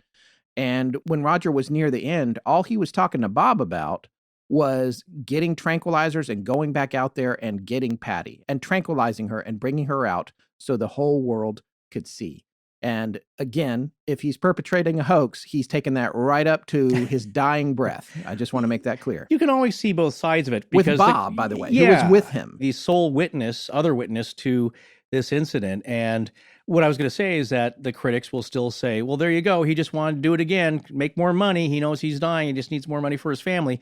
Well, he's on his deathbed. He's not getting up from it. And I think he knows that. But that hope never dies. And it's a very powerful motivator in that it also paints a picture for the proponents of the film, saying that he genuinely loved this subject. He was genuine in his pursuits. This event just happened to fall into his lap. So one of those be careful what you wish for kind of things. And it shows that Roger in his final days never gave up that hope, that he was still passionate about it, even if it was unrealistic. And maybe that's the kind of guy he was, passionate, but maybe a little unrealistic. Well, Bob Gimlin, for his part, has always maintained that he was never part of a hoax. But there is a quote from him that is out there in that he was thinking about it years later that maybe it was possible that Roger may have fooled him.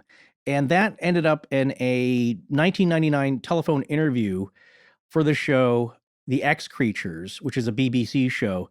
And I believe the producer, Chris Packham, asked Gimlin about what he believed about Roger's involvement or his own involvement. And what Bob said was, quote, "I was totally convinced that no one could fool me.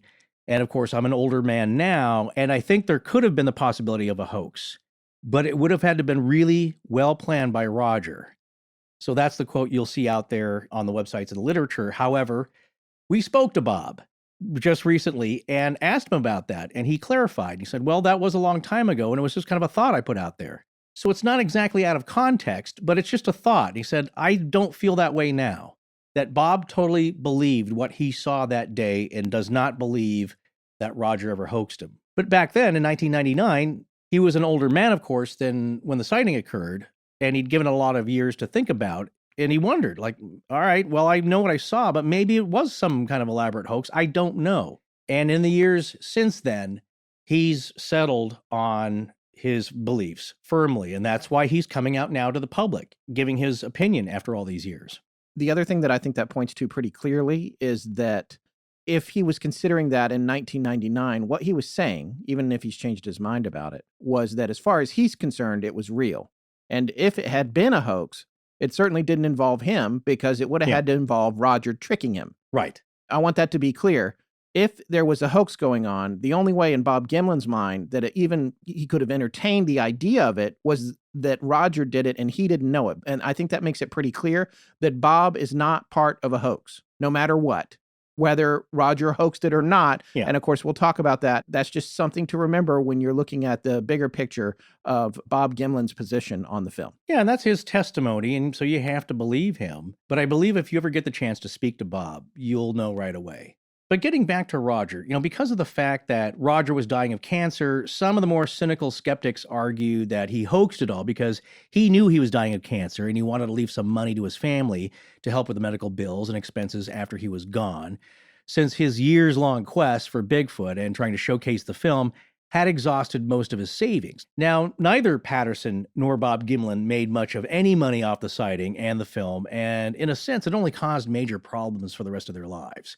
Patterson's supporters would argue that unlike some other get-rich-quick scheme of his, and, they weren't huge or nefarious schemes, they were just money-making little schemes, things that he could do to generate some income, apart from his itinerant work, you could say, in that he was not an office worker type of guy. But apart from all that, he was genuinely interested always in Bigfoot and proving it existed to the world. And after the film, would continue to look for more evidence in the years after. And that's what that deathbed statement tells me, is that he was never going to give up this quest as long as he could still move. Again, wrap your head around the idea of continuing to look for something if you hoaxed it prior. Right. Yeah. Either you're just insane or you're just totally obsessed. Well, it seemed more of a money pit passion than a scheme after you start digging into the research here. And in the years after all their trouble from the film, both Patterson and Gimlin said they wished they'd shot the creature for financial gain and also to silence all the critics. Now, another thing Bob said is that he does not feel that way anymore. But I'm sure back then, it's as Roger was dying, and again, that wasn't too many years after that sighting, it's like, man, we should have just brought out a body, because no scientist is ever going to believe any piece of captured audio or film footage or still photos or maybe even hair samples. You're going to have to bring them the whole thing. And that's what they want. And that's the same for a lot of these skeptics who aren't going to be trusting of anything other than Bigfoot in a cage that can be studied. But it's like anything else paranormal. People will not be satisfied, especially if you don't believe in it or not willing to believe in it in the first place. Well, and I think they got to a point where they were so frustrated by the lack of believers and the continuous assault on both of their characters. Bob just got to a point where he was like, I wish we'd have just shot the damn thing. Well, yeah. Yeah, here it is. Yeah, that's what I'm saying. I'm going back to training horses. Right. Leave me alone. Yeah. It's the ghost in the jar proposition, I always say. You're not going to believe that. It doesn't matter how many videos people have or dancing dots on a screen from an SLS Connect camera. None of that matters. You either have to have a personal experience or here's the ghost, he's in a jar, ask him questions. But you know what? Maybe they wouldn't have been able to shoot a Bigfoot. You ever think about that? Because like a lot of the people who've had a chance to shoot a Bigfoot type creature, one, they didn't end up shooting it because it looked too human. You hear that occasionally. I was kind of scared, and yeah, the thought runs through your head, geez, maybe I should capture or shoot this thing, but there's something about it that's too human.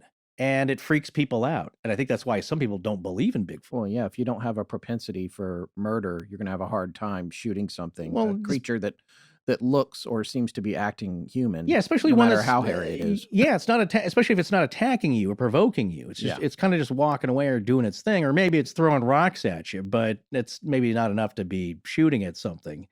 Or it could be like Fred Beck and his coworkers, speaking of shooting at something, they claimed that they did shoot one or two, and it didn't seem to faze the creature. So maybe shooting it wouldn't have done any good.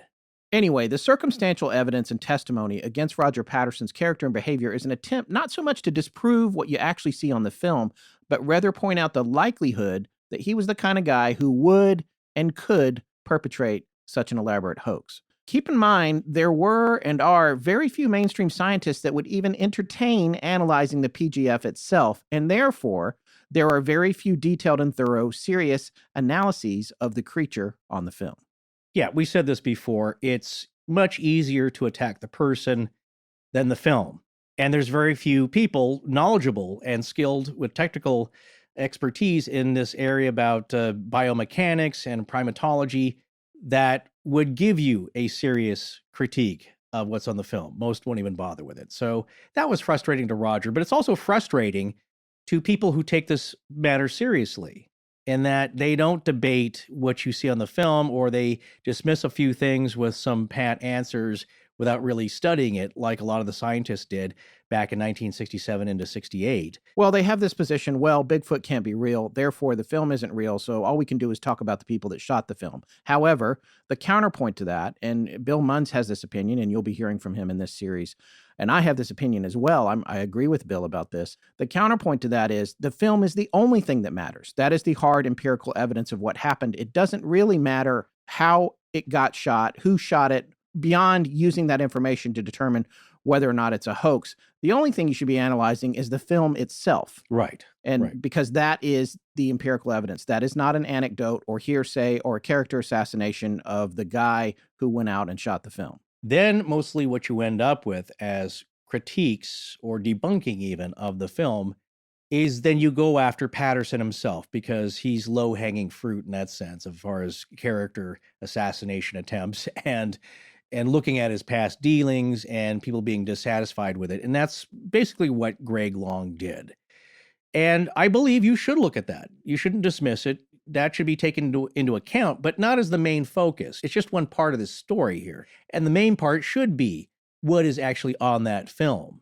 Not so much was Roger Patterson a decent guy who paid all his bills on time, but also consider that. Put together the whole story and see it. So my point is that Greg Long's book is not the definitive answer against all this. It's just one element of it that should be considered. But Greg Long did a good job in finding out a lot about Roger's life and some of his dealings that surrounded the film and put it all down as a record of what was happening with Roger and his associates during the time and afterwards and beyond, and their recollections far beyond. That's another thing, too, you got to keep in mind. A lot of these interviews didn't happen until, 30 years later. Decades later, yeah. Yeah, so people's memories get a little foggy, but their internal feelings kind of stay the same or get hardened. Well, what happened to Patterson right after the filming? He was arrested within a few weeks after his return from Bluff Creek when a warrant was issued against him on October 17th because he'd rented the Kodak K100 16mm movie camera back in May and had kept it longer than the return date on the rental agreement. The charges were dropped after he returned the camera in good order. So that camera was not cheap. That, I believe at the time, cost $369. Yeah. So back then, that's probably, $1,000 or more. Well, compare it to a decent video camera nowadays, a decent high-def camera. I mean, you can get one cheaper than that even nowadays, but at the time, it's pretty much the equivalent of what you could get for motion pictures, moving images. So that is not a cheap item, and I'm sure that they sent the cops after him. $369 in 1967 would equal just over $2,800 today. Mm-hmm. So it's a good chunk of change. But he did return it, and he did not go to jail. Again, the picture that you're going to see being put together here is that he is a little driven and a little loose on the details. And to kind of point to that, according to Greg Long's research, Patterson had been sued by a collection agency by 21 local creditors. So he owed a few people around town some money. Nothing huge, and it wasn't like you see on the news where somebody embezzles $8 million then takes off to Tahiti. It was just, he was not good, let's say, with bill reminders. Renee DeHinden provided some money to help Bob Gimlin sue Al DeAtley and Roger's widow, Patricia, in 1974 for his third share of the film's profits. Gimlin won his case 2 years later. So some people got a little bit of money, which you could sum up this whole affair, because Roger, and we'll talk about this in a little more detail later, oversold the film rights to several entities, shall we say, at the end. It became kind of messy. I think we mentioned that previously. But what it boiled down to is that Bob Gimlin didn't get his promised third of the share of the profits of the film, and he was one of the guys there. It's called the Patterson Gimlin film. Yeah. Not the Patterson Gimlin DeAtley film. Right. So he rightfully sued and won. And there are others who'd become involved with Patterson's endeavors and had lost money, like Greg Colling, who we mentioned previously, Jerry Lee Merritt, a rockabilly musician and toy inventor from Yakima, who Patterson had visited in Los Angeles in the mid-1960s, had lost money in collaborating with Patterson. Merritt had moved back to Yakima and became Patterson's neighbor when they decided to work together on the funding for Roger's documentary, Bigfoot, America's Abominable Snowman.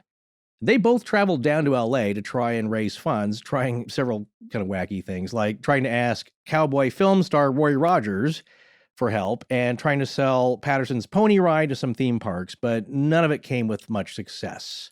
Greg Long suggests that Patterson did manage to shoot some of his footage for the documentary and did get an investment of $700 for helping to complete the film from Vilma Radford and her husband, and had even trademarked the term Bigfoot.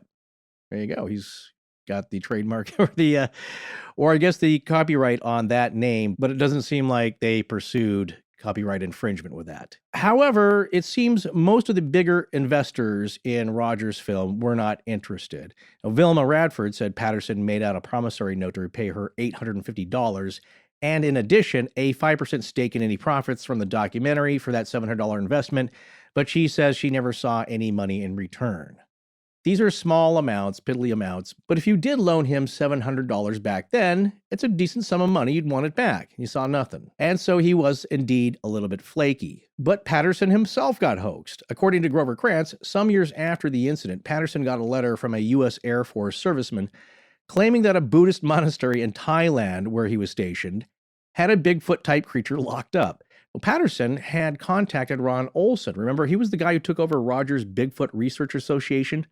He contacted him in order to sell the theatrical rights for the clip to the film distribution company, American National Enterprises, for what Olson claimed was a pretty good sum of money.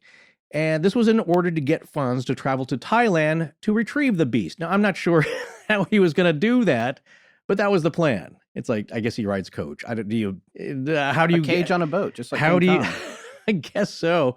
Well, again, this is the big dreamer part of Roger. It's like, we got one. Now I can finally show the world. We just got to go get it. Yeah. And unfortunately, Patterson had spent most of his remaining funds for this retrieval expedition, sending his associate, Dennis Jensen, first to Thailand to check out the story, and then flying to Thailand with Jensen himself after a second letter from the airman arrived, only to finally conclude that there was no creature and that the airman was, quote, mentally unbalanced, end quote. Well, we both know these kind of things attract a lot of crazies out there, and unfortunately, Roger got a hold of one. So I guess you could say it was more bad luck with an obsessed pipe dreamer, or that the con man got conned. All in how you look at it, I guess. Exactly. In the end, Patterson realized his shortcomings with his business acumen, and he knew of his own character flaws. Okay, he wasn't totally self-unaware.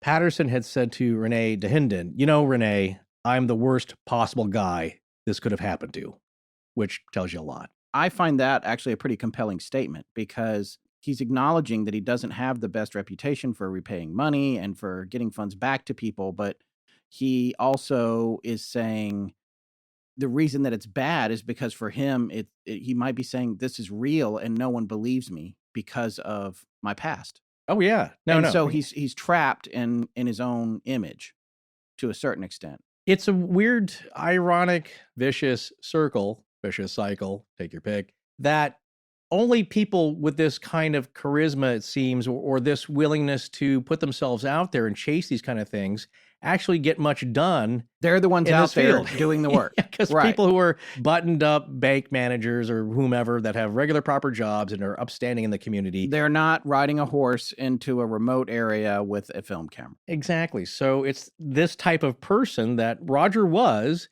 People describe him as, he was kind of a charming, talkative guy and got you excited about his stuff. We all know people like that. And he got you enthused with what he was doing. Unfortunately, it was nobody who had the funds that would back him because this all sounds crazy. You're chasing a big ape in the woods. Yeah. But what did Al DeAtley, his brother-in-law, have to say about him? Well, this is the thing about DeAtley, and just to remind everybody who he is, he's married to Roger's younger sister, Iva. So he's a brother-in-law and fairly wealthy because he has this asphalt and paving company that he inherited from his dad, actually, who took it over from a man who had passed away and had a debt to his dad. And he turned that into a highly profitable venture. But DeAtley, if you go to Greg Long's book, you can see that Greg Long is pushing DeAtley to declare whether or not he thinks the film is a hoax. And one of the things that you learn about DeAtley's character is that he appears to be extremely opportunistic. And he seems like he will do anything to make a buck. And in the case of the Patterson Gimlin film, he saw dollar signs. And one of the things he did to make a buck was push Bob Gimlin out of the picture and get this thing on the road with Roger, who also didn't see a whole lot of the money, and a fake Bob Gimlin, and have it go all over the country to make money. And of all the people who probably actually did make some money on the film, it was probably Al, who swooped in and came up with a plan to do that. And he claims, I think that he made 47,000, but there are others that will say that it was well into six figures. Yeah, as we said just previously in the last section, that some people say that he told them he made hundreds of thousands of dollars off of it. Right. And that Roger, as we said, didn't see his fair share or anything close to that. Well, listen to how hard, when I talk about Greg Long sort of leading the witness, listen to this exchange in his interview with Al DeAtley, which it's awesome that Greg Long got, because interviews with DeAtley are very hard to come by. And at this point, he's still around, but he's fairly ill, so he's probably not doing a lot of interviews. Here's the reasoning behind Al thinking that the Patterson-Gimlin film is a hoax. And I'm reading from page 269 of The Making of Bigfoot, The Inside Story by Greg Long. This is page 269 and the Al DeAtley chapter. I believe it was a hoax, of course, because my brain kicks in and says, where's the bones? Where's the carcass? There's got to be. Just can't. It just doesn't sound scientifically reasonable. The Western United States, where I've built all these roads for all these years, that this could possibly be. Long responds, I wanted the most definitive answer DeAtley could give me from his own lips. I spun a scenario for him.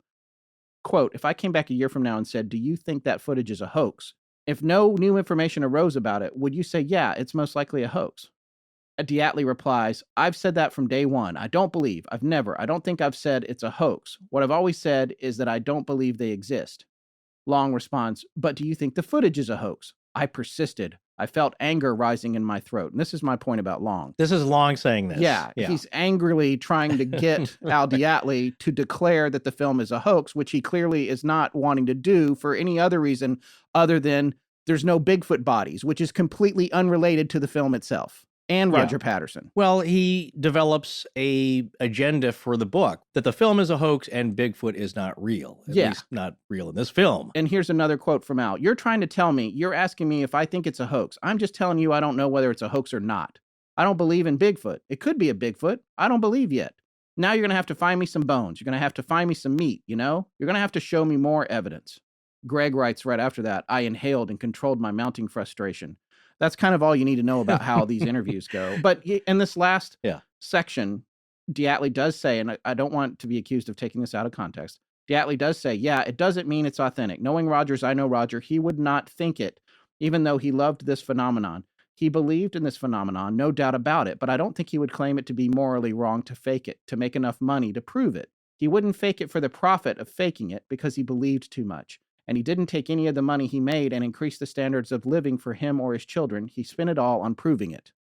I totally agree with that. Interesting observation to me. Yeah. So what DeAtley's saying is, like, if he did fake this, it's not because he doesn't believe in Bigfoot. Right. But he also, just prior to that, was pretty hard on saying, I don't know if this film's a hoax, which is the right thing he should say, because he owns a paving company. He does not have the ability to analyze the appearance of the creature in the film. In this case, I mean, it would be different if you could clearly see zippers and seams and all kinds of costume evidence, but you cannot see that stuff in this film.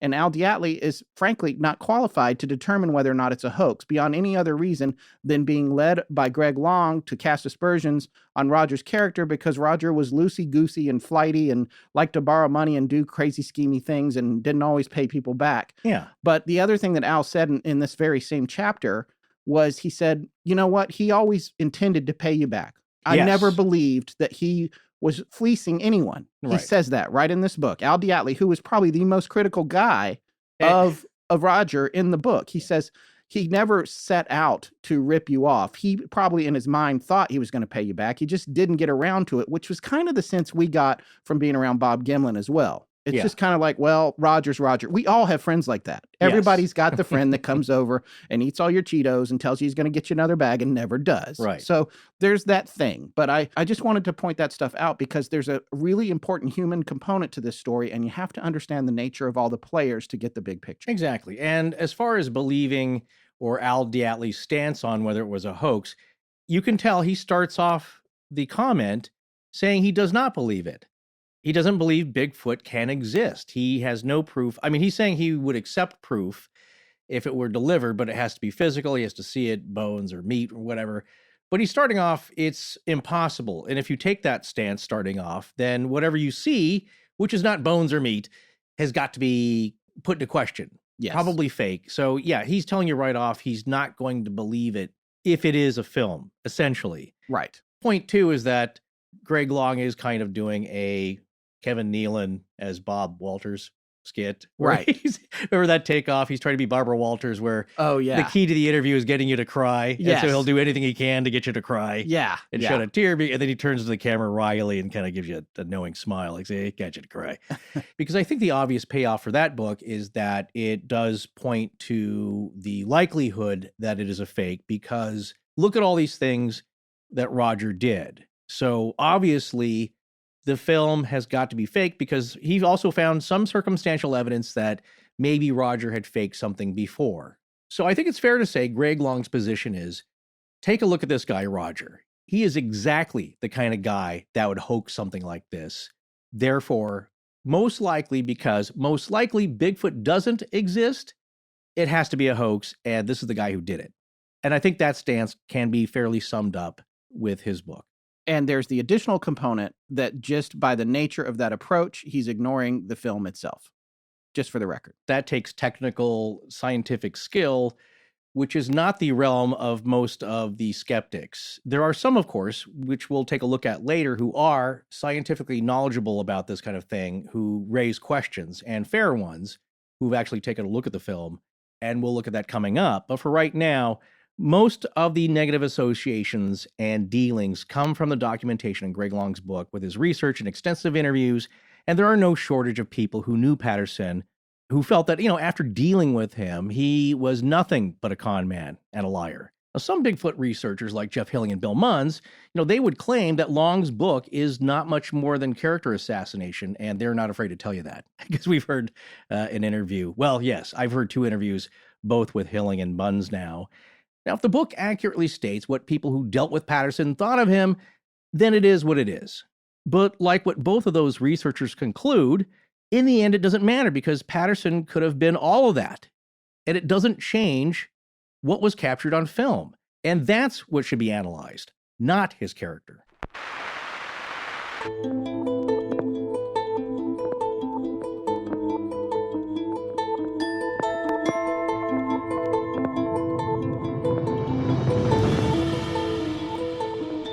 That's going to wrap up part 2 of our series on the Patterson Gimlin film. We'll be back next week with part 3. Please remember to support our sponsors. They help keep the show free and the lights on in Blanket Fortiana. Special thanks to John Bolin. Hi, I'm Amanda Snyder. Hi, I'm Erin Lillis. Good evening. I'm Dana Mahar, and I give permission to Astonishing Legends. Tess is best.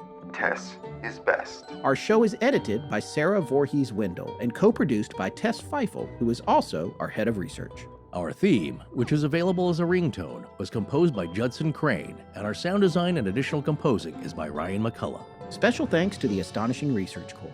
But most importantly, we want to thank you, our listeners. Visit our store at astonishinglegends.com or interact with us and other listeners on Twitter, Facebook, and Instagram. You can also support the show at patreon.com/astonishinglegends, where patrons have access to additional bonus content. No part of this show may be reproduced anywhere without permission. Copyright Astonishing Legends Productions. Good night.